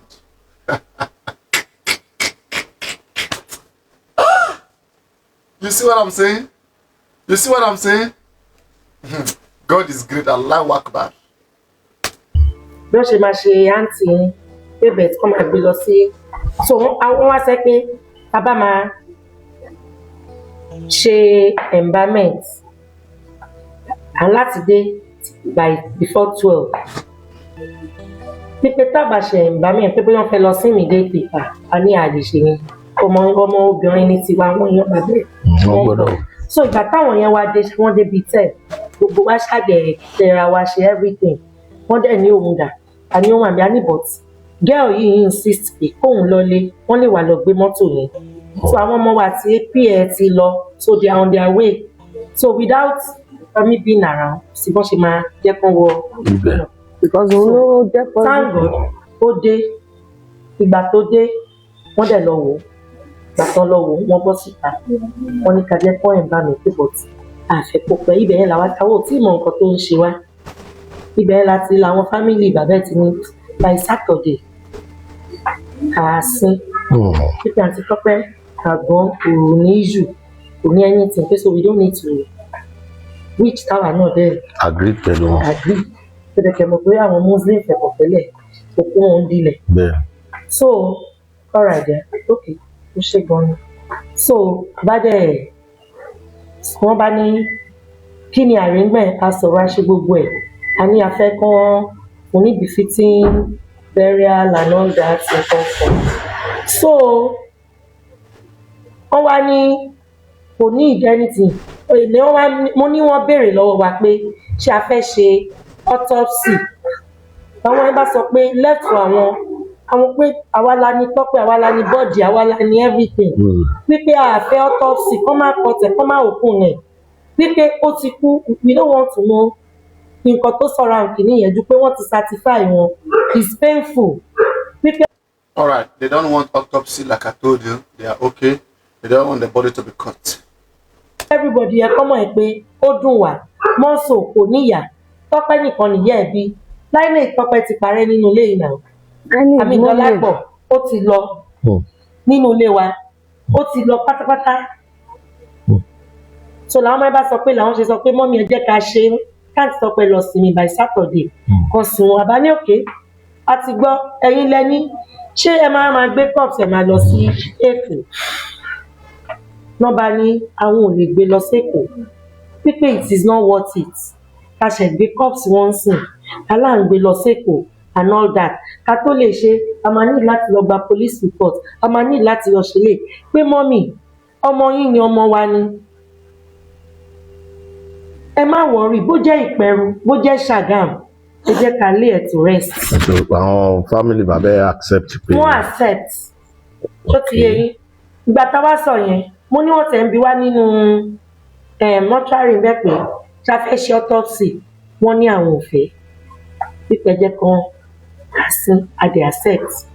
but bí kéèsì yìí ṣe lọ pẹ̀lú gbogbo nǹkan tọ́mọ yẹn ń tẹnu mọ́ àtàwọn evidence tí àwọn èèyàn ti ń gbọ́ àbí tán ti ń rí ṣé ẹ rò pé ó lè fẹ́ warrant autopsy.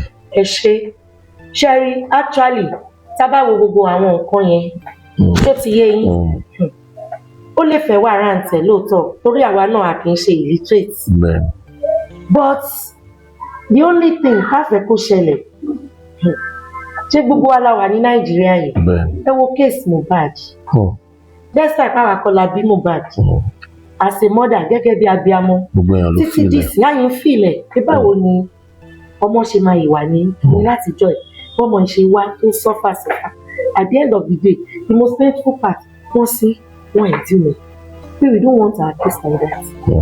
wọ́n ti ẹ̀ mọ tó pa gan kò jí dìde. kò jí dìde pípé tábà mọ nǹkan tó pa kò jí dìde kò ṣe kí la fẹ́ ṣe kàkà bẹ́ẹ̀ àwọn aged parents yẹn níbẹ̀ yẹn.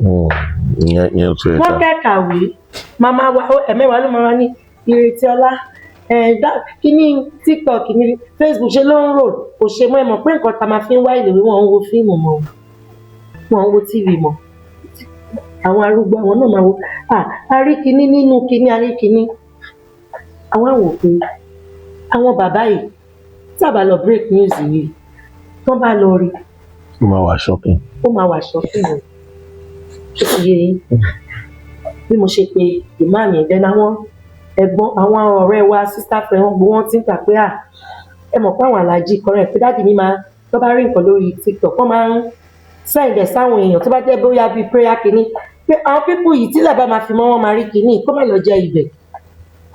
Bí a ṣe break ẹ̀ fún wọn. pé ìmáàmù wa Ansarudeen ni pé ẹ̀sìkìsà báyìí ìyẹn bá níbo láwọn aláwọ̀ àṣàgà pé bọ̀tà ní láti sáré dé a ti wà lóṣù even as at that 6:30 ọjọ́ kejì pé so àáfi àwọn mọ́lẹ̀ àwọn asáré wá sí ìpẹ̀rù wọ́n bá ní ká bá ti wọ ìpẹ̀rù a pe òun adẹ̀ṣe wọ̀ pẹ̀lú adẹ̀pẹ̀ náà ni wọ́n dẹ̀ tóbi níbi wọ́n dé ṣẹ́bi léèwé pé mọ́mí wá láìsí hospital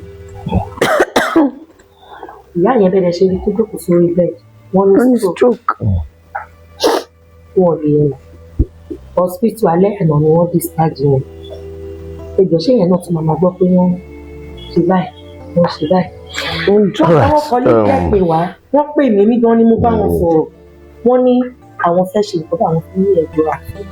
ọ̀rọ̀ àìtẹ́ ṣe a lè wà bereaved ju àwọn family ẹ̀ lọ we all have had it from. You can't cry more than the bereaved. Another thing again. Ṣé ẹ̀kọ́ nínú J4M ni? Na no learn inside J4M ni. A family. This is Tope's mom's elder sister. This is Tope's mom's immediate younger sister. So, and they have said the father side and from the mother side, they want to lay her to rest. So, I think it's on Thursday. Yes. This coming Thursday, which is on the 13th of August. They are going to lay Tope to rest finally, and even if any investigation wants to proceed, I don't think they want any exhuming of her corpse because they have already agreed that they will lay her. But if the government or people that are concerned wants to further on investigation, anybody a lot of people wants to come out and investigate in country to understand anybody, but that is the stand of the family on how to lay her to rest. We will still further our investigation, our interviews by interviewing the girl that Tope was staying with before the last moments, the PA that also came around that day, and the police station she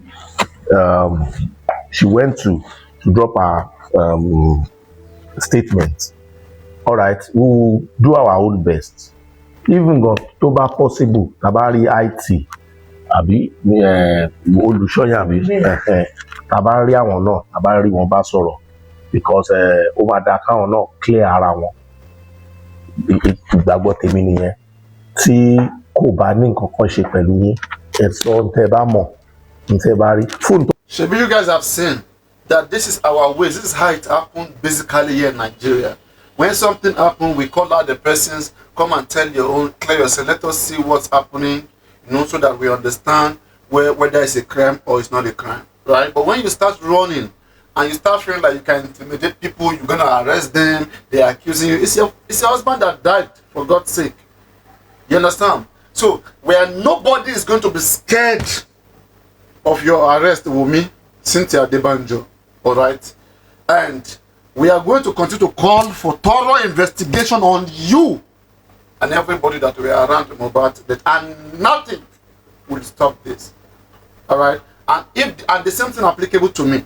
If anybody dies around me today, I will be the subject of conversation which the whole world will be talking about. If we don't talk about Wumi and those around, who do we talk about? I don't understand. And the fact that she's intimidating people, that makes her again not an innocent person. Right from the beginning, I have always said, this platform represents two opinions in the death of Mohbad. I don't think Wumi is innocent, she has a hand in Mohbad's death. And secondly, that child, I don't think that child is Mohbad's biological child. And that's why she's scared of DNA. So if these two things have been saying ever since, if it means I'm committing a crime or I've done the wrong thing, I guess now I am Godwin. With the PayPal, I am yoruba@yahoo.com. Maybe petition should come to Godwin. And make sure that petition is to Godwin. Should you say I'm Godwin? You will prove that I am Godwin. And then handle your petition. Don't worry, write petition to Godwin. God will come and answer your petition. And send it to that fine barra address. And you answer them. And I go learn the hard way. Just one person I need. Lọ́pẹ́ ńkọ́. ẹ ṣe ṣẹ́rí lọ́pẹ́ ó ní fóònù kan ó máa fi ń ya Fídíò. ṣe mọ̀ pé area tó wà yẹn ó máa kó àwọn pípípí doing this ó máa ṣe content and all that ó ní fóònù tó fi ń ṣiṣẹ́. Okay. Then Samsung ló ó ní iPhone kan ìyẹn gangan ni main phone ẹ̀. According to wa ó ní fóònù ẹ̀ ó ní fault. Okay. So òun wá yọ sim ẹ̀ sínú Samsung tó wà lọ́wọ́ ẹ̀ bẹ́ẹ̀ ṣe mọ̀ pé ó ní password. Okay.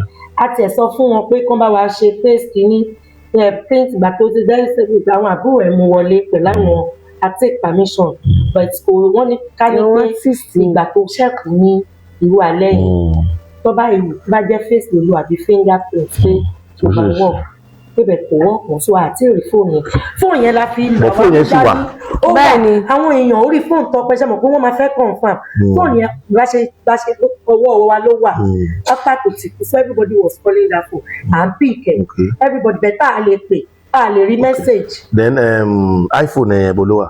Ṣé wà lọ́wọ́ IT? Ó wà lọ́wọ́ bọ̀mọ́ ẹ̀ náà. All right. So gbogbo ẹrù kò gbé nǹkan kan jáde o. Okay. Àtẹrù ẹ̀ àti everything ṣì wà. Ó wà níbẹ̀. All right. Ní Mr. Olùṣọ́wà Ọlọ́run máa wà pẹ̀lú yín o. Iṣẹ́ ìránṣẹ́ yín ò ní bàjẹ́ o. Gbogbo àwọn nǹkan tẹ́ ẹ gbọ́ yìí bẹ́ẹ̀ ṣe máa sort parties tìyẹn nìyẹn wọ́n lágbẹ́jọ́ ẹnìkan dá àgbà òṣìkà ni ẹ máa sọ party tìyẹn of the story. Fóònù Tọ́pẹ́ tó wà lọ́wọ́ yín àtàwọn properties ẹ̀ tí ó wà lọ́wọ́ yín bẹ́ẹ̀ ṣe máa kólẹ̀ lẹ́yìn náà máa wẹ ara yín mọ́ ó máa wà very very important. But fóònù tìbí yẹn ẹ̀yin tẹ́ ń ṣe ẹ̀yin tẹ́ ń ṣe tech IT tẹ́ bá mọ̀ pa Samsung phone wọ́n lock láti ṣí láti lè ṣí without the password of anyhow ẹ bá ṣáà mọ̀ tẹ́ẹ̀ ni wipe àwọn information yẹn we please send messages me so that we will know how to open that phone if possible gan line tó wà lórí fóònù yẹn a lè lọ sí communication office tó máa lọ fún wa láwọn information náà láti bẹ̀ so Ọlọ́run á ràn wá lọ́wọ́ o àtèmi àtẹ̀yìn tẹ̀ ń wo wa ànífọwọ́ wa gbọ́mọ sí o irú nǹkan báyìí ìṣẹ́ tó tọrọ ẹ̀ ìṣẹ́ tó gbàdúrà ẹ̀ ó dé náà nìyẹn but ni wọ́n sin màmá ẹ̀ sí báwo. Definitely èrò máa pọ̀ so that is why they want to go and bury her somewhere else out of her wish but that is the best thing I think the logical thing tó yẹ kán ṣe. Ẹ wo ẹ̀yin èèyàn wa ilé ìgbẹ́nu tán o. All right guys this is the lady tí Tọ́pẹ́ wà ní ọ̀dọ̀ ẹ̀ fún bí ìgbà díẹ̀ kó tó di pé last day ìṣẹ̀lẹ̀ yẹn ṣẹlẹ̀ ó wà ń bẹ̀ all through so kí lórúkọ yín? Ọmọṣàléwá báwo lẹ jẹ́ sí Tọ́pẹ́? The area sister mi náà ni. Area sister.